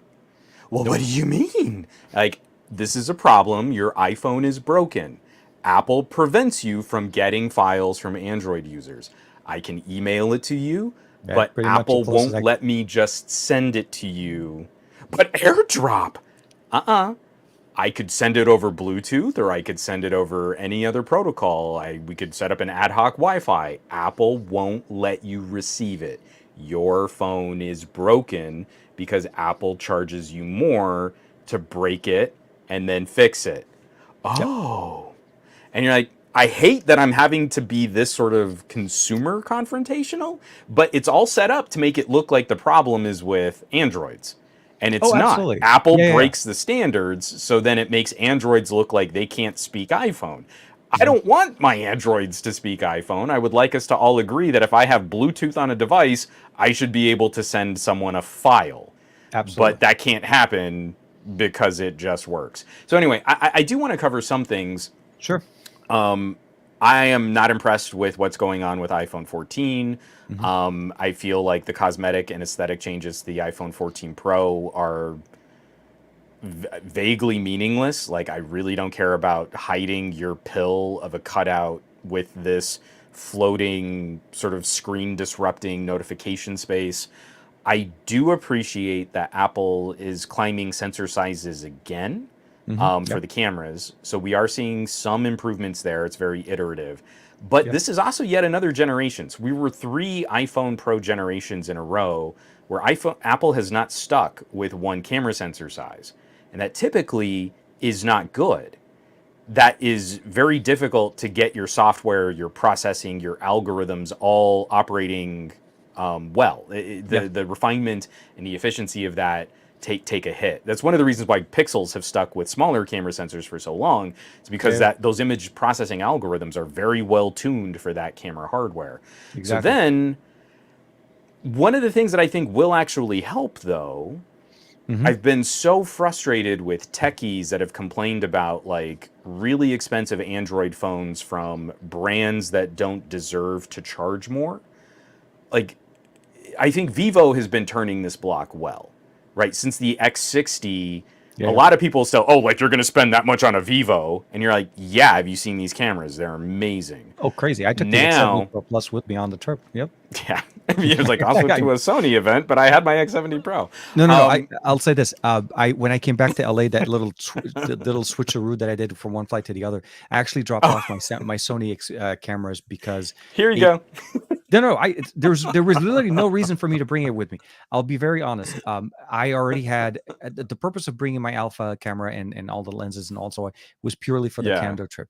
Having come back from Sony and the things that I was able to pick up from Sony, there was a little bit of swag that they gave us as well.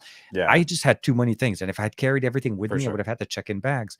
So I had my brother meet up with me, and I got that up because I knew I was taking the X70 Pro Plus. I knew the camera I knew Hmm. that I wanted to use to shoot with, Yeah. to get the content was all going to be with me. I had the Xperia 5, of course, and I had my other devices. But at the end of the day, I didn't really see a big need for bringing heavy, expensive cameras with me on a quick, a quick trip that was literally Yeah. one day in IFA But and that. But yeah, sorry. but but I mean, For on Vivo. top of that, Yeah, yeah, so when we look at like a Note 22, when we look at a Pixel 6 Pro, when we yeah. look at a Vivo X series, when we look at these mega camera sensor phones, unfortunately, the only thing that seems to motivate any kind of scrutiny in smartphone photography is when Apple does something. Yeah. So, Apple increasing sensor size kind of helps as a data point for what the capabilities of our smartphone cameras might resemble. Like, I was in the R cameras subreddit after the Apple launch because there was just this flood. Like, well, what does this mean for an iPhone 14 Pro against like a DSLR? What does this mean? A lot of people going, her phone cameras suck, phone cameras always bad.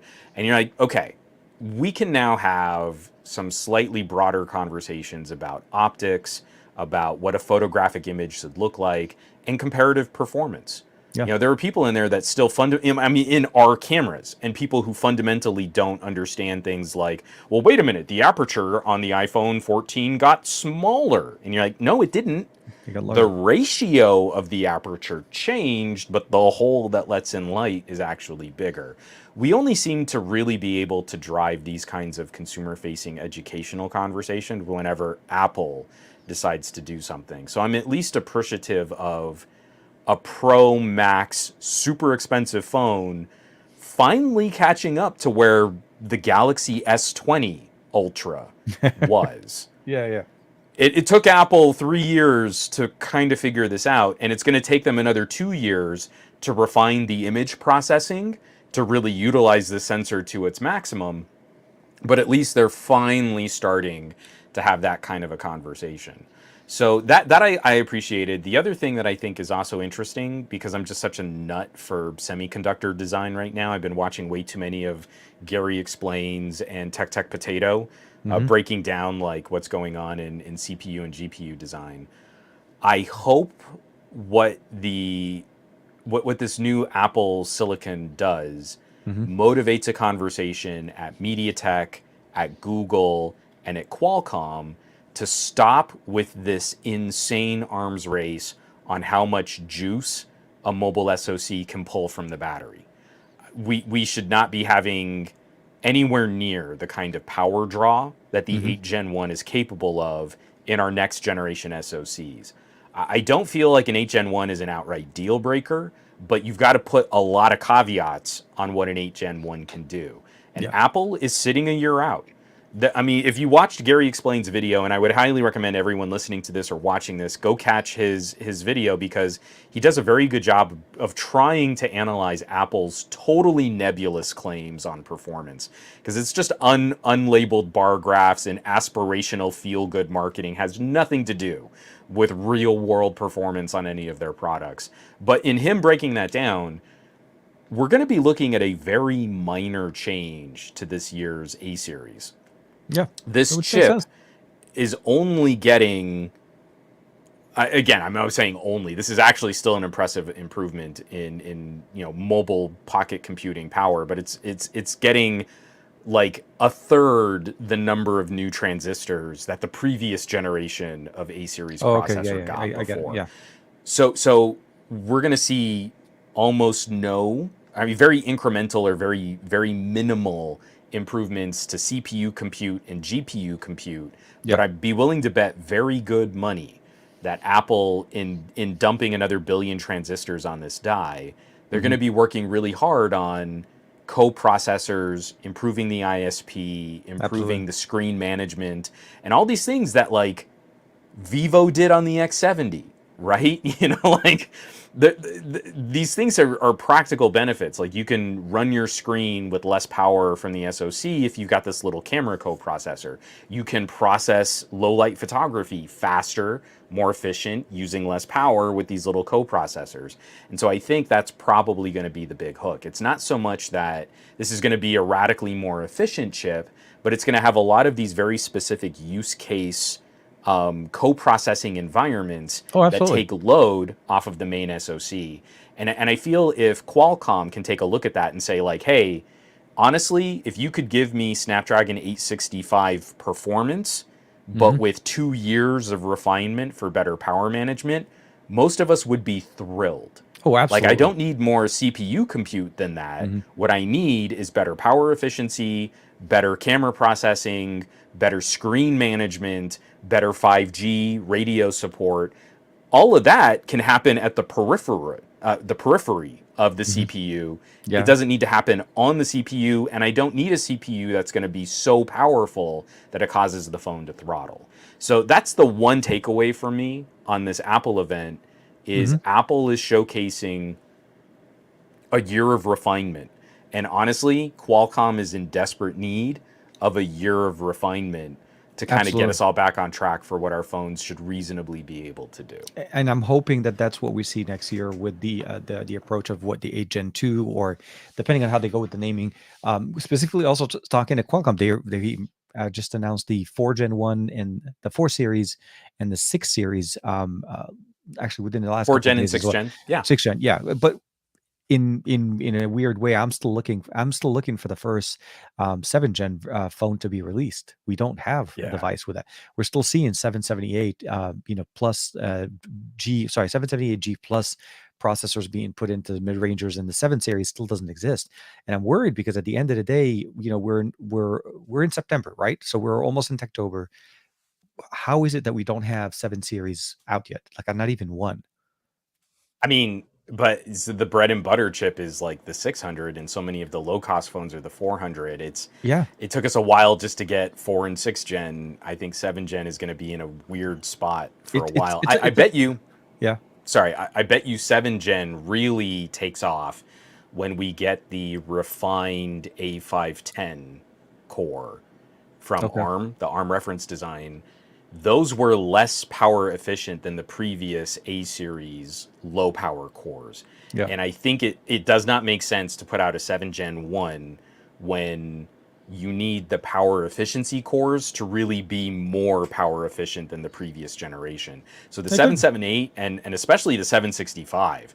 The Oh, yeah. 765 is such a brilliant performer in that medium power space Yeah, yeah. because those older CPU cores are actually more power efficient than these newer ones until we get to the refresh. And again, that's another Gary explains, and I think also Dr. Ian has been mentioning some of that refinement from the ARM reference designs. So that to me is going to be the push. Once we get the refresh in the Gen 2 on the 700s and the 500s, that's when a 7 Gen 1 makes sense. Yeah. Until we get that, I feel like we have to sit this one out. We have to be in a holding pattern, and we have to get the 4 and the 6 gens out first. I know. I think the 4 and the 6 are obviously going to be the bread and butter, because I think I just recently just did a video on the Pad 8 from Honor. That's running a 6 series, so that's the 640. It's not running the latest 7 series or even a flagship, because it's intended for media consumption. So depending on the application that you're trying to put it in there, you're going to get better performance, and you're going to also get better battery life on those chipsets. My thing was more so I want to hear conversations or even plans, or just to kind of get us in the direction of saying, look, we're releasing new SoCs. We knew that obviously since last year we knew what the 8 Gen 1, the 7 came out, they have 6 and the 4 now. I just want to start hearing, look forward to XYZ OEM for them to release like a device or a reference or something like that. That was more about that. But I want to talk a little bit more about, and this is something because we covered it in the past. So, I don't want to kind of shift the conversation, but I know in the audio, if in the audio space, they released the brand new AirPods not Max, the AirPods Pro. AirPods Pro Uh, 2. is it the Pro Is 2? it Pro? It is Or the is it just AirPods AirPods Pro. Pro? It's AirPods. Yeah, I was calling them the Yeah. AirPods Pro 2022 because they didn't call them anything else other than the brand new AirPods Pro. It's almost like, this is the brand new Cher, or this is Beyonce. I'm like, okay, we get it. No, I mean, don't get me wrong. So you'll No, know, I know. obviously. I'm not. That's I'm how I just. got confused. I'm like, say something. Um, spatial Okay. audio, Full spatial name audio. AirPods Pro second generation. There Okay, is so second, I will but it's correct the still just title on the. AirPods Pro. It We is. It we is. were both wrong. Hey, it, I will take that, sir. I'm sorry. I do apologize to Apple for misstating it. But so the long story, what for me at least when I started looking at this is obviously spatial audio coming in to AirPods, right? So you're able to now use spatial audio on your AirPods. You can Hmm. definitely, you can enjoy that type of experience that they've given. Overall improvements in audio representations. Again, this is an evolutionary update to AirPods Pro. If you love them, this is Hmm. going to be your bread and butter. And then of course we saw the biggest thing that for me realistically is this: Apple copied the Ultra and the Plus from Android in this year, because we have now an Apple Watch Ultra and we have an iPhone 14 Plus. Yeah, Long story it's short, cute. it is, but no. So to me, like when they talked about the Ultra, I felt like, oh, okay, crap. Garmin, you better have something coming out tomorrow. Like tomorrow, it's on the shelf and it's there. they're gunning for it. That's literally what the Ultra is Yeah. supposed to be. I mean, it's a rugged all terrain, and I know a lot of people are going to try to go, well, like it's the best Apple Watch out there. It's not really meant for everybody. This is literally meant for people that do these sports, not for Yeah. average users that just want to basically flex that they have an iPhone. Long story short, anyways, the watches, Well, and we should say, I mean, we're talking about a titanium cased. Do they titanium have case. sapphire I don't remember if they said sapphire there's the glass. I don't remember if they said faces? that. I don't. Or if it's like a Gorilla Glass, is it like Victus? Anyway, I almost want to say, yeah, it's more rugged, it's more protected towards elements. It has a larger battery. It's LTE only. There is no GPS version of it. yeah. It's intended to be off the grid or on whatever And you it's a need. little larger. It's a 49 millimeter It is a little bit on the yeah. It's watch. intended. Yeah, it's a larger phone. Sorry, it's a larger phone. It's a larger watch, specifically designed for the environments. Literally, Yeah. that's the whole purpose of it. Honestly, I mean, because again, I still have my, what do I have? I have a Series 4. I think the Series 4 Apple Watch is the last Apple Watch that I really Mine had is my a hands Series on. 7 GPS, and I was tempted to. So I'll be Yeah. honest. I was tempted to get it, the Ultra, but then they only the trade in was for the Series 7 was $150, and I was like, oh my god, an $800 No, watch. I said no, thank no. you. I will But keep my that was the seven. last thing I was going to say is like, I Yeah, feel like, for considering the Apple tax we pay on products, 800 for what this watch is trying to do doesn't seem completely outlandish for Apple oh no, gear, for an Apple I think accessory. actually I think it's a Although I deal. will I will point out that It my is. daughter has a $200 TikTok with a selfie and a side firing camera, Oh, okay. full LTE capabilities. It has its own SIM card. She's on a completely separate data plan. No, no, of So course. she can make calls and send text messages. She loves sending us emojis, just random strings of smiley faces My coming at first, us whenever she's out of school. she It's speaks my durably son's built. language. Let's say that. It's actually got one of the most fluid watch interfaces that I've ever seen on a smartwatch. Like, now it's not going to do it, but like little apps and stuff like this, these Yeah. are better applets than on any of the fitness trackers that I've ever used. And this thing was expensive at $200, but Yeah. it's pretty durably built for a 6-year-old to be smashing this thing every day, and it's still been working like gangbusters after an entire summer of abuse. Okay. So I understand why an Apple Watch is going to be $800, but it can't exist as a standalone watch. I almost kind of wish that there was a grown-up version of this little kid watch, Yeah. because it reminds me so much of, I don't know if I still have it here. Oh, I do. It reminds me so much of that classic Samsung Gear, Oh my God, you where it have the was just first gear. a big ol' hunkin' Oh my bracelet of a God. Yeah, yeah, mini yeah. phone Yeah, yeah, that yeah, sat yeah. on your wrist.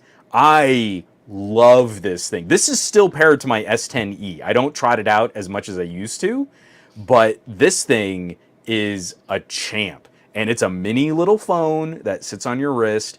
I mean, her little TikTok can work independently of a smartphone. If you just wanted to have this as a watch and be your Yep. only phone, It has that its could own be data it. And I, connection.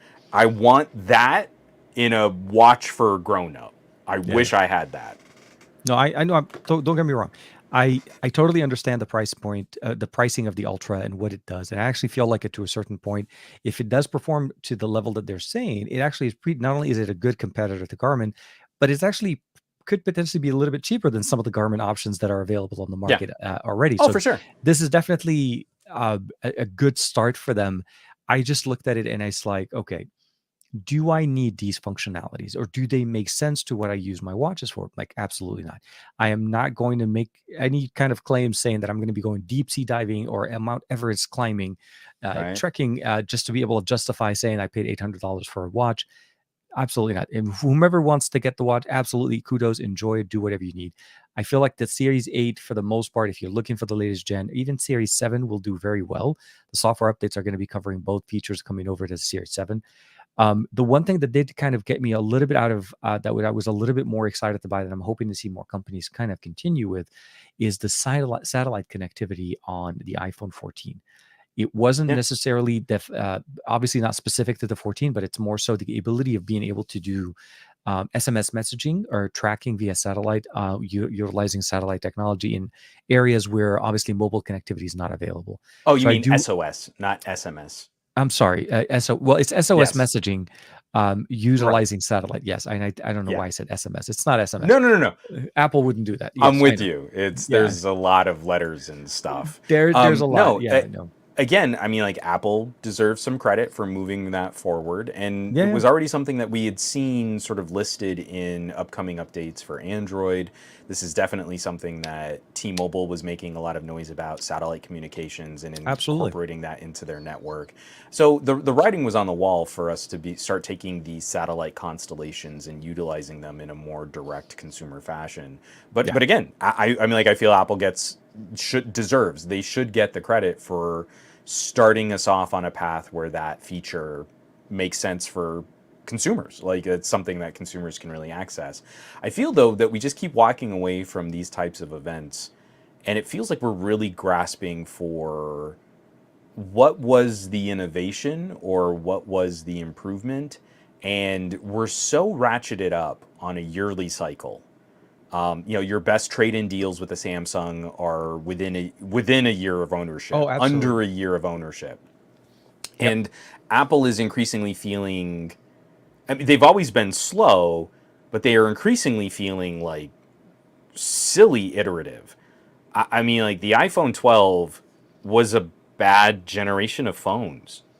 It Yeah, the was 12 not mini was good. one of the worst. Well, I mean, there's only two minis, but yeah, no, No, definitely but the but 13 all of picks them. up. I mean, they hyped up 5G, and then carriers were telling iPhone consumers to turn off the 5G so their phones could maybe last a day Hmm. on a charge.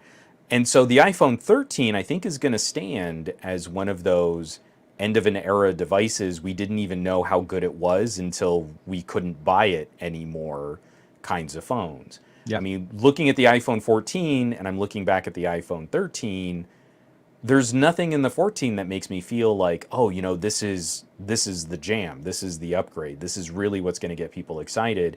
The only thing that I'm kind of happy for iPhone consumers is if you're rocking like an old iPhone 10s, and if Oh, you're on a 10 or a 10s, well, yeah, this looks like it's going to be your jam. I think the iPhone 14 is going to be a good fit for finally getting you out of your older phone. If you were trying to stay on the pulse and you wanted to be excited about this fashionable brand, the 14 doesn't feel like it's any fashion upgrade over a 13. And the main perk is at least you don't have the garbage battery life of an iPhone 12.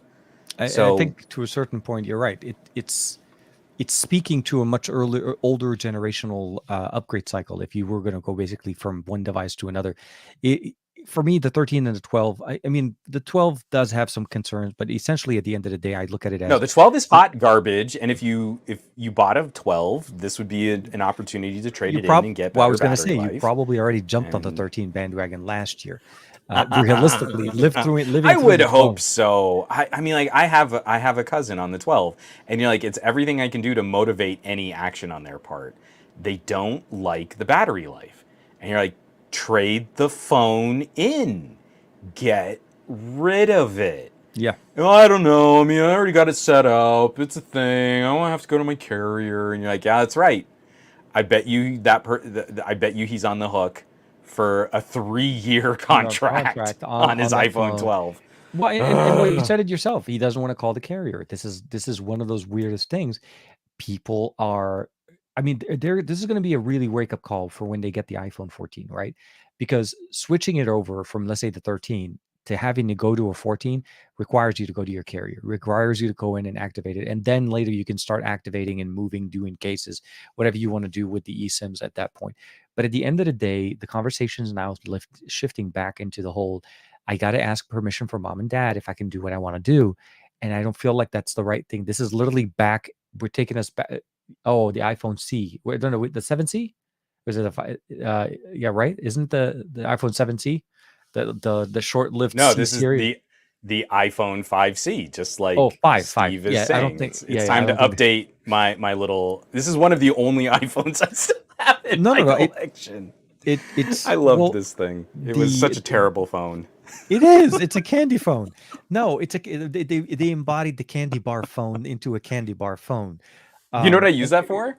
what do you use What it this for? 5C was brilliant for. So I don't. Do you remember those last couple events that we were having with AT&T? Okay. Right, like they would have those tech dinners and stuff. It was I only we went were with you playing on with the one. Moto mods. Yes, I remember Okay, that one. Yeah. so one of the people that was working PR locally for Los Angeles was like, Juan, you don't do anything with iPhones. And you're like, no, not really. She was like, okay, I've got this iPhone 5C and it's the upgraded storage. Like, Yeah. okay, I'll play with it for a bit. So then they severed the AT&T contract with that PR firm here in Southern California. And I was like, Yeah. well, do you need this back? I mean, like, you guys have loaned me out all this gear, and they were like, keep it, keep all of that AT&T gear. We don't care. Oh my God. Like, Yeah. okay. So I had the Apogee clip mic digital. That Hmm. original version of the Apogee was Lightning connector only. And so when I was out at trade shows, I would have this with the upgraded storage. I know it was like 64 gigs of storage. I mean, back then that was a big deal for an iPhone. And I would walk around trade shows with the little clip mic plugged into this as basically my remote recording audio pack. Instead of Dude. dealing with like wireless mics, it Hmm. was just Yeah. keeping this in a back pocket with a little lavalier. And this iPhone 5C was never used as a phone. It was a great little mini portable audio My recorder. audio recorder. It was awesome. I liked it. Well, I mean, no, you got to end up. I mean, the hope is essentially is whatever tech you have left. If you're not able to use it, at least make sure you recycle it. Don't just let it sit there and do nothing. But at least if you can use it, if you can still use it, Yeah. it's definitely use it for what it's for what is best going to be a good case for it. Hmm. Audio recording on a 64 gig system is absolutely going to be perfectly fine. You're able to transfer that data, and it actually does pretty decently process. The horsepower in there is not going to be very pushed to any limits to be able to process, unless obviously the golden voices of Mr. Juan Carlos Bagnell could potentially overload systems. So the only iPhones I have the iPhone 5C, I have And the the SC. original launch iPhone SE, Yeah. and I have the iPhone SE 2020, and I have no other Apple gear, and I'm Happy. fine with that. It's been okay. I I have the 13 Pro Max for work, but I typically How don't. dare you? I no, I prefer. So the reality is, it's a work phone. It's literally a work phone that was assigned, and it doesn't do anything other than just for work, and that's it. Yeah. I don't take it with me. Obviously, when I travel for YouTube and stuff like that, I don't typically take that with me. So for me, at the end of the day, I look at it as okay. It's an interesting approach. I didn't like the way they blanketed eSIMs as a security feature, meaning now your No. device is more secure because they're like it's not. Your 13 is not hot garbage now because it doesn't have Nope. because it has no eSIM option. It But that pure motivated at least a 5% swing in sales because of the people Oh, that just lockstep absolutely. believe Apple Yeah. marketing. The moment you say the word security, you're like, okay, but so a little bit of background into the security. What they're referring to specifically is SIM swapping, a problem that was happening because of carriers, not because of phones. It's because they were not validating accounts and they're allowing people to SIM swap and take over other people's accounts. So I understand the concern. I understand what this is maybe attempting to fix.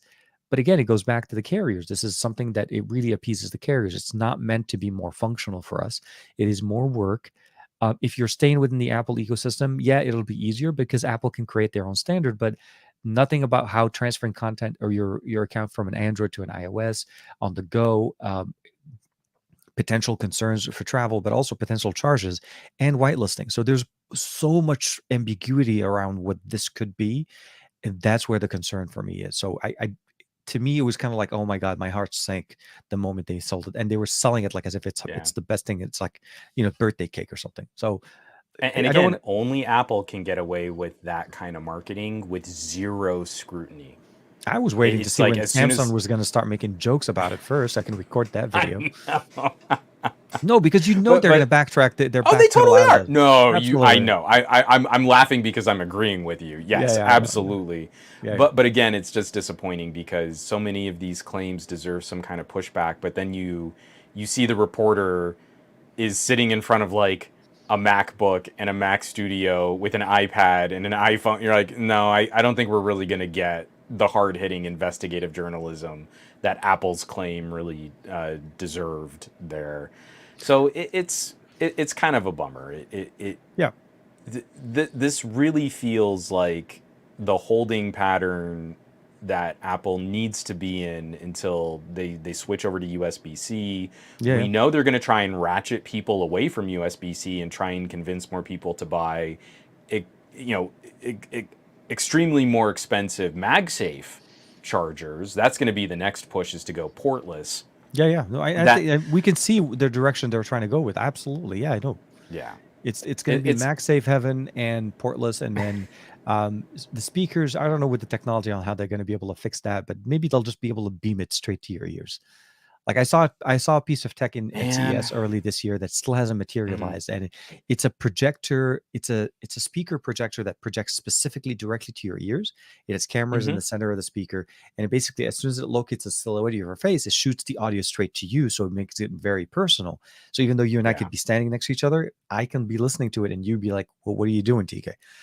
Yeah, Maybe that maybe kind of that's yeah. waveforming or beamforming, I forget exactly Beamforming. what they call it, but iPhone 17. That's basically my prediction right now. iPhone 17, beamforming audio straight to your ears, portless. No more need for the Lightning adapter or USB-C adapter for that matter, because it's all going to be MagSafe and AirDrop. yeah. So basically, And it's you not got going to it. have any built-in storage because you would just use iCloud.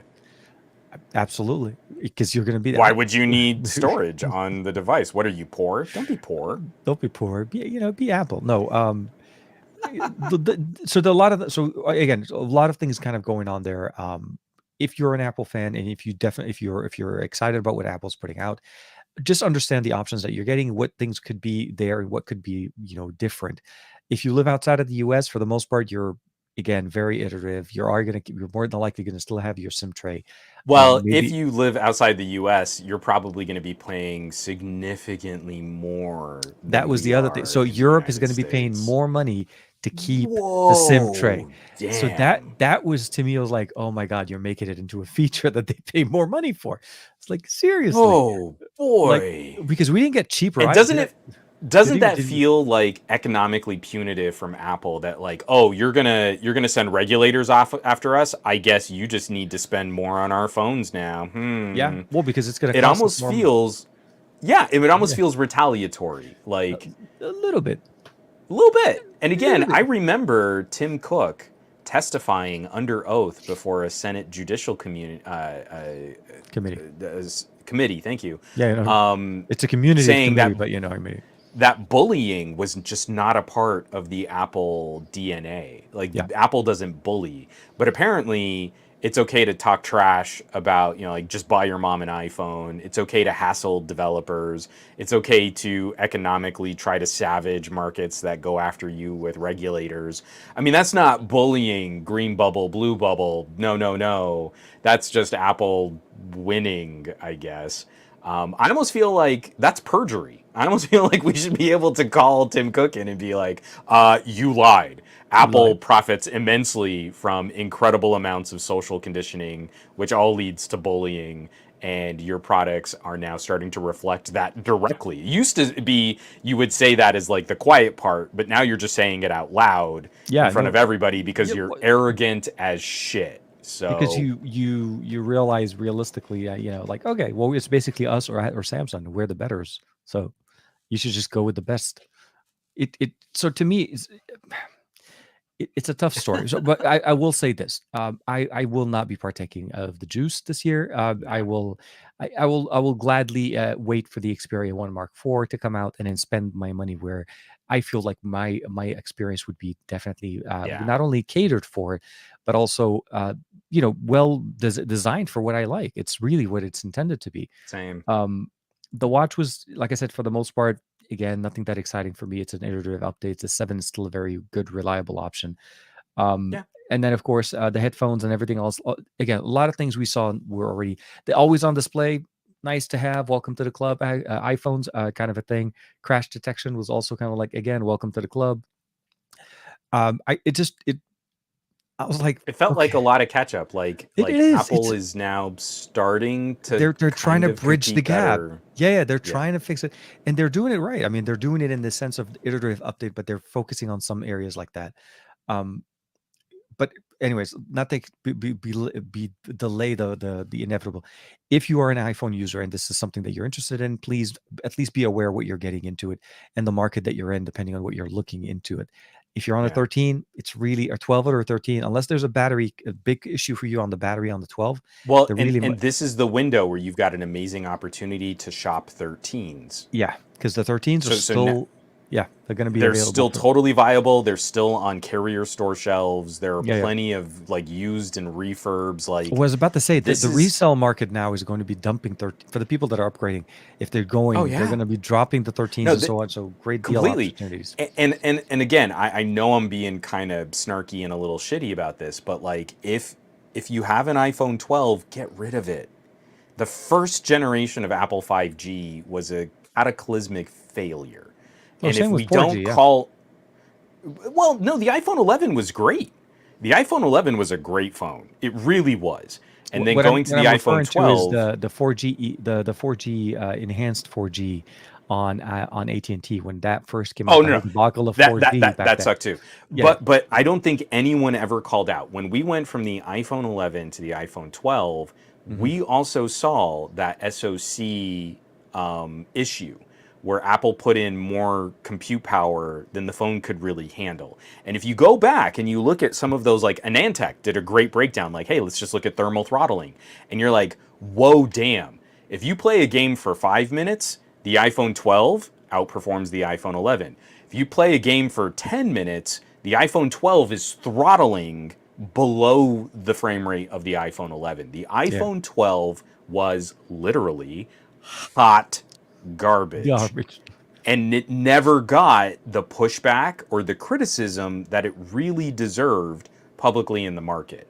Yeah. If you're on an iPhone 11, I feel now you've got some reasonable options to upgrade. If you're on an iPhone 12, please get rid of it. You will be happier with an iPhone 13. And if you're on Absolutely. an older iPhone and you're thinking like maybe I could go for a 14, the Hmm. deals on iPhone 13s are going to be remarkable.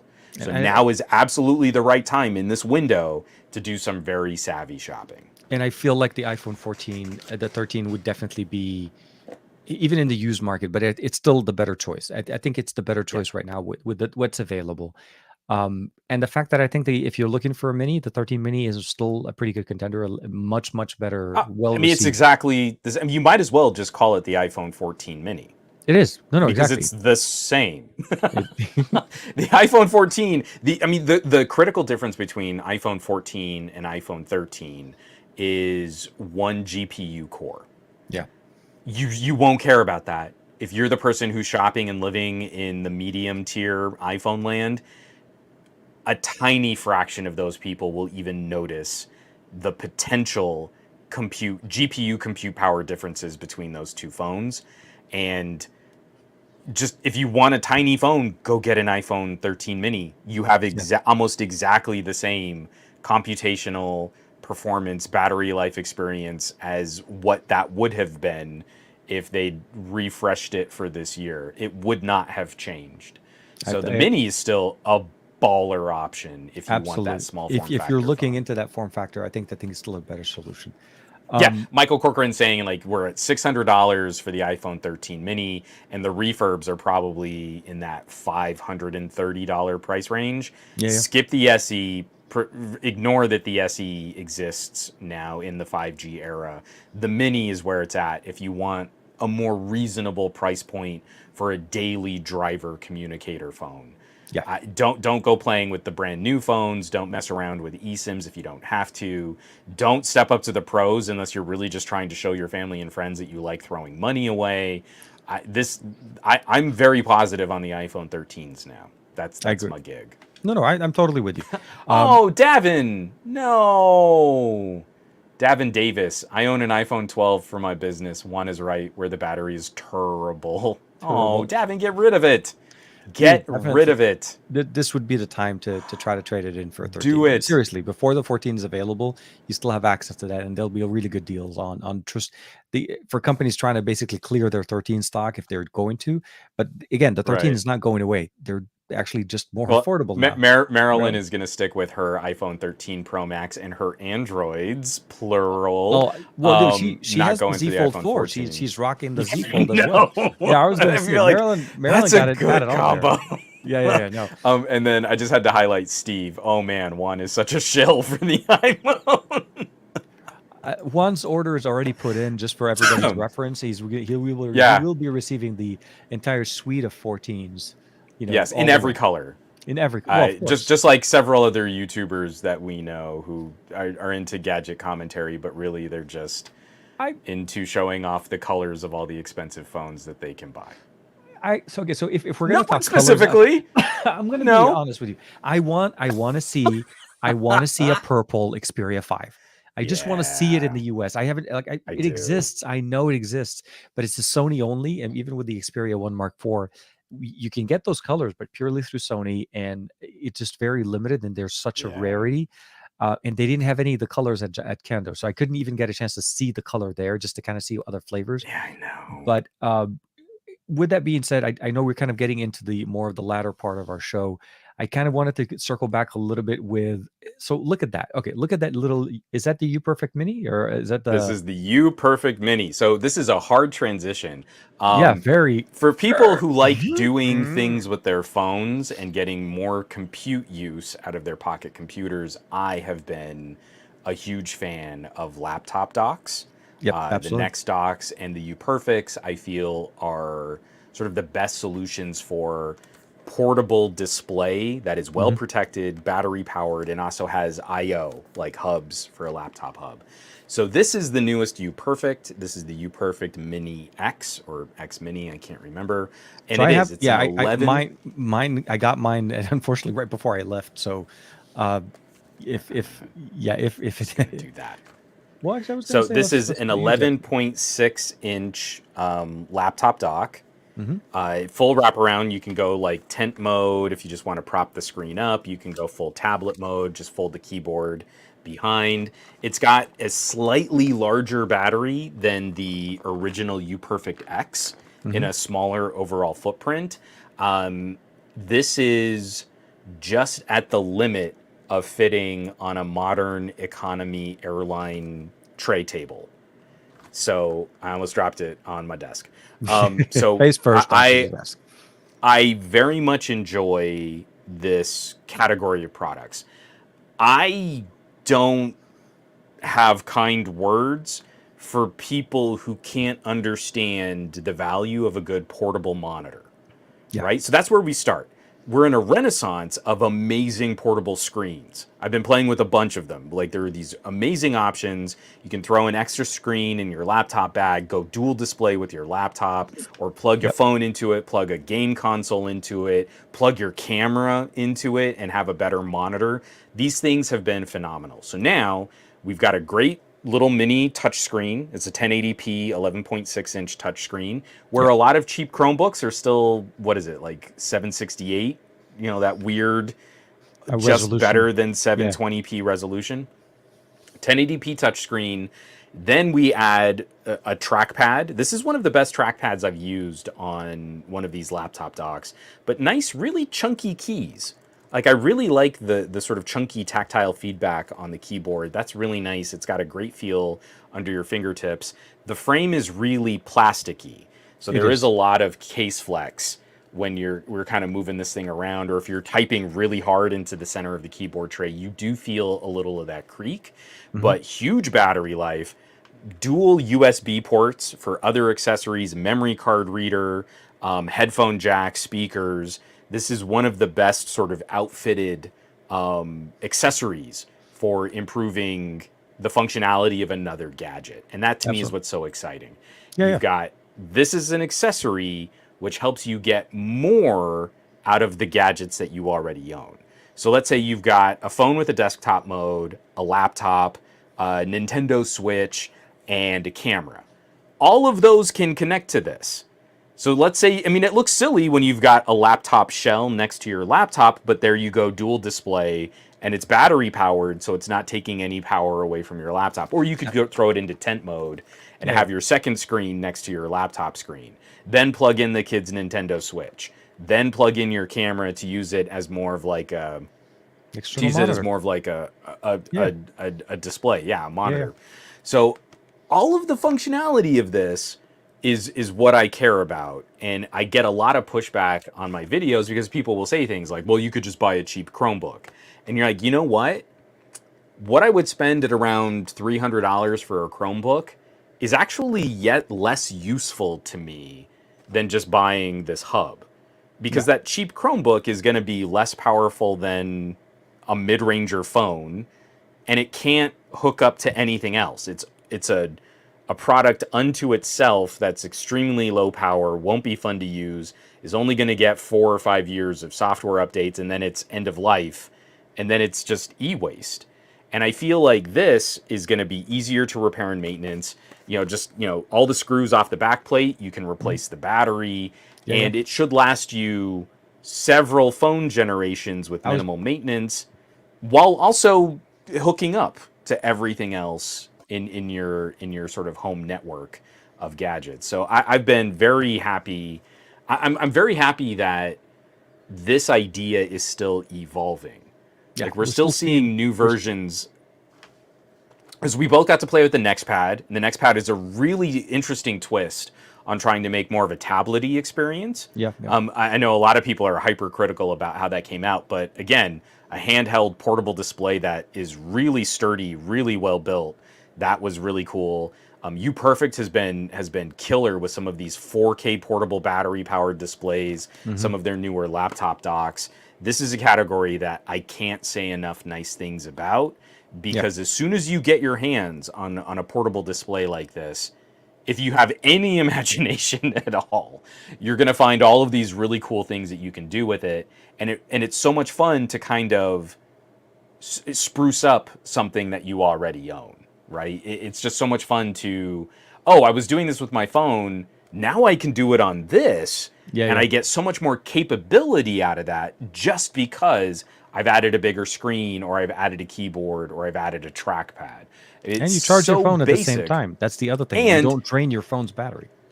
Yeah. you use this as your laptop all day. I mean, it genuinely is like kind of an all day intermittent use Mhm. laptop experience. And then you unplug your phone, and you're like, oh yeah, I still have a fully charged phone ready to go. You're So you're you're getting the benefit there. Yeah. I've really been digging these. I'm gonna have a full video out on this very soon, now that my AC is fixed and I can edit video in my office again. But I'm with you on this that whole as well. Yeah. category has been awesome. Yeah, it's really been fun. Let's do this. Let's plan on shooting and recording the video parallel, of course, and then releasing it on the same day, because we've done that recently very Because well. we do that with everything else that we Because do. we With never, yeah, well, we get a chance to, typically we get a chance to check out some things at the same, roughly about the same time. I Um, can show this real quick. So this okay. is the UPerfect. Oh, the I, 4K I edition. I have to block my own face, and then NVIDIA is gonna wig out. Am I No, even NVIDIA, on the frame? you Yeah. are in the frame, but NVIDIA's Okay. finding you. The moment it sees your eye, you're like, wait, I see you. So Yeah. so this is the UPerfect X against the Mini X. And while the UPerfect X is actually a little thinner, it's a little sleeker, the Mini, so much easier to use when you're traveling. Oh It, yeah, it's yeah, in that it's in that zone where it's like it's really close to like the Surface Laptop Go 2 that we yep, both recently played with. It absolutely. actually fits on an airplane. Hmm. And oh, that was the other thing too, is that they're getting smarter with their accessories. So they have this clamp. Did you get to play with the clamp? So no, so just for reference, I think the unit that I got is an earlier Oh, an earlier pre-production. prototype? Yeah, yeah, yeah. Okay. Because the one I got didn't come with a lot of accessories. I mean, I got the wires, but I don't have a clamp, which I really wish was there for So the phone. But yeah. they sent this over to play with too. Instead of having like a magnetic adhesive pad or some other type of sticky that has to stick on there, This is still, I mean, like, you've got to set it up. And I can Mhm. understand where people will be like, "Oh, I want something that's going to be a little bit faster." But it's a little clamp. There are these tiny little vice screws that Mhm. attach to the side bezel. I mean, it's built for UPerfect, but it could work on just about any other thin frame laptop Laptop. screen. Yeah. And it can either go sort of sideways if you want your phone to be more Above. more Yeah. landscape oriented, or it can go to the corner and your phone can be more vertically oriented. And again, it's just they're getting really clever at solving some of the criticisms. Like, well, what do I do with my phone if I don't want to have to hold it, or it's just dangling on a cable, or how does it work? This little plastic clamp is brilliant. The way that it's actually designed works Yeah. phenomenally well. So even if you don't buy any of UPerfect's docks, like, go check out their laptop clamp, and then when you get home, you can just kind of stick your phone at monitor height Yeah. Exactly. on any computer that you're using, and like, it actually works pretty well. No, no. So I was very happy with this. This was a brilliant piece of plastic to play with next Well, to I'm their glad new that you got dock. it with your, yeah. So I got mine literally 2 or 3 days before I was leaving, and I just did not have enough time to record content with it. And I'm as I'm back from a trip, I'm actually, I have a massive backlog of content that I need to start pushing it. And it took me a Same. couple of days to get my head back in the game. It's weird how jet lag, it wasn't as bad, but it was just enough to kind of throw me off my normal daily routine. Yeah. And then of course catching up with day job and stuff like that. There was a week being gone is a lot of time. So hopefully for me at least, and I'll start off on my side. I'm going to be at least pushing out the Scooter 4, the Xiaomi Scooter 4 video within either maybe tomorrow or by Saturday, and then start pushing out some of the other content at least with the UPerfect. I think probably early next week for me. So just a little bit of timing. If you're planning on doing a different day, we could definitely try to miss. Um, but I'm actually spending a little bit more time, which the reason why I was also this, I got my hand on the Mate XS2 from Huawei, and Ooh.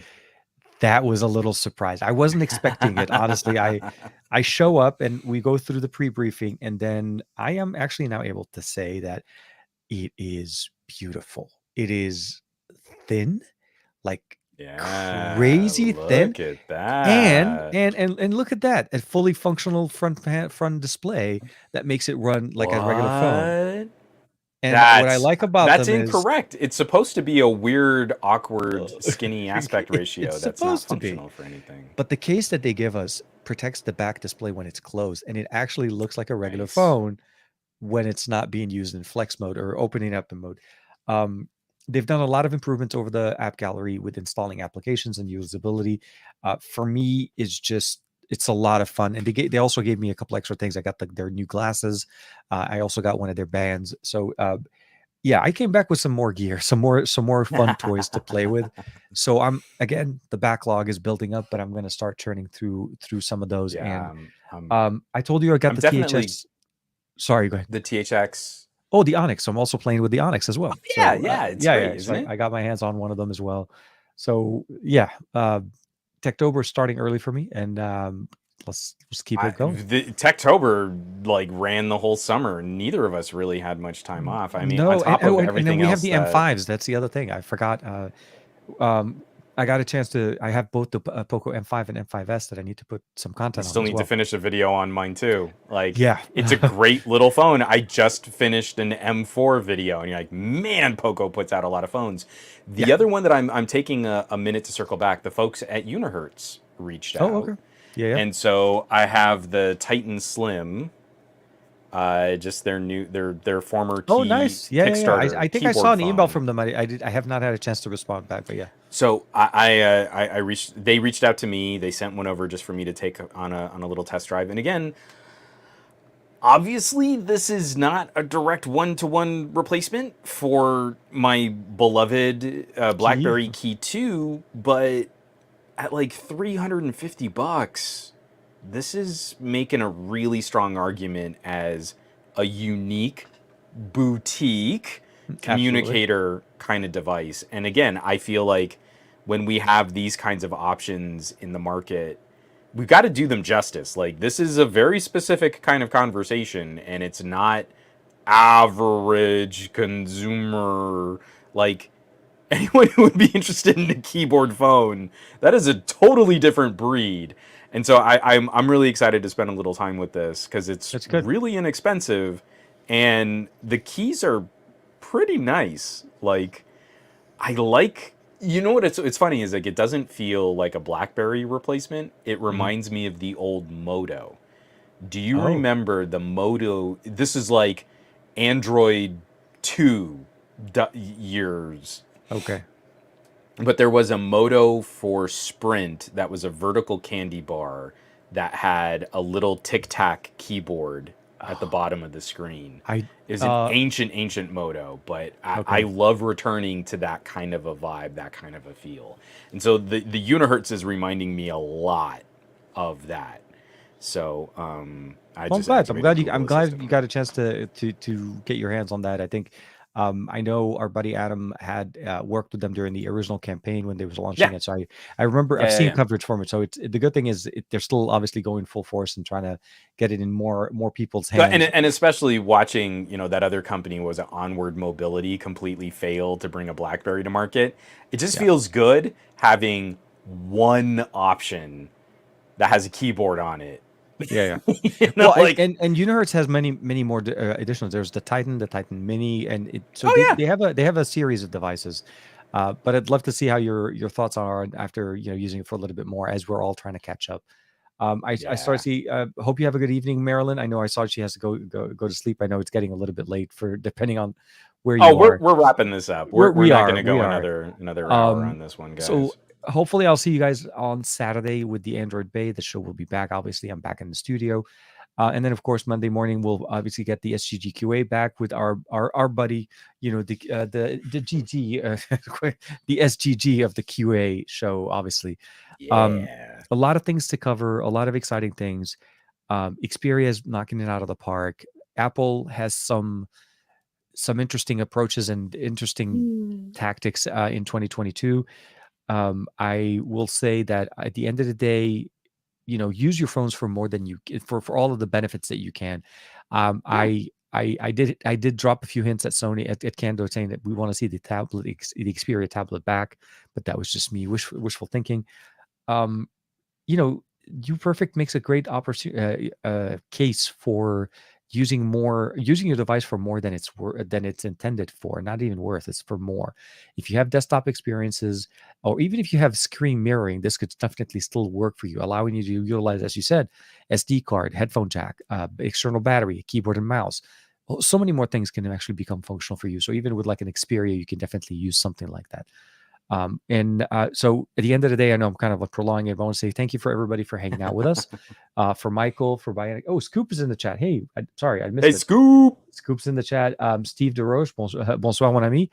Barry Johnson, Marilyn's in there, of course. We had Jeff, of course, El Jefe earlier in the chat as well. Michael Corgan, Farhan's in there as well.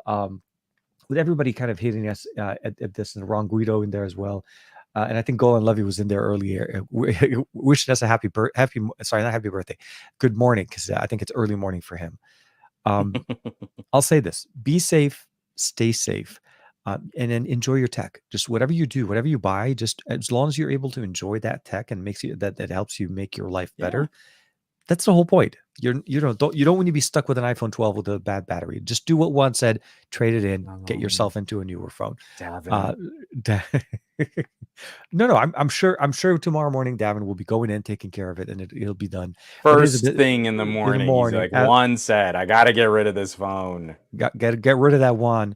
And of course, with the new mood lighting that we are doing here, obviously as we turned it in, so just Oh, keep I that turned my back still. on because of the showing off the UPerfect. Sorry, I'm not Okay. moody I anymore. My bad. Juan, not moody. What's wrong with this conversation? Oh wait, that is too. Whoa! There Yeah, you I know. go. Sorry. Auto exposure So, for the folks, win. Yeah, we'll catch you back here next week. Stay safe, be well, take care, and take care of yourself so that you can take absolutely. care of others. And be on the lookout for TK on Saturday. I'll be back on Monday. Plenty of great streamers across the entire week, and Absolutely. really good tech commentary. So have fun, and we'll catch you all on the next podcast.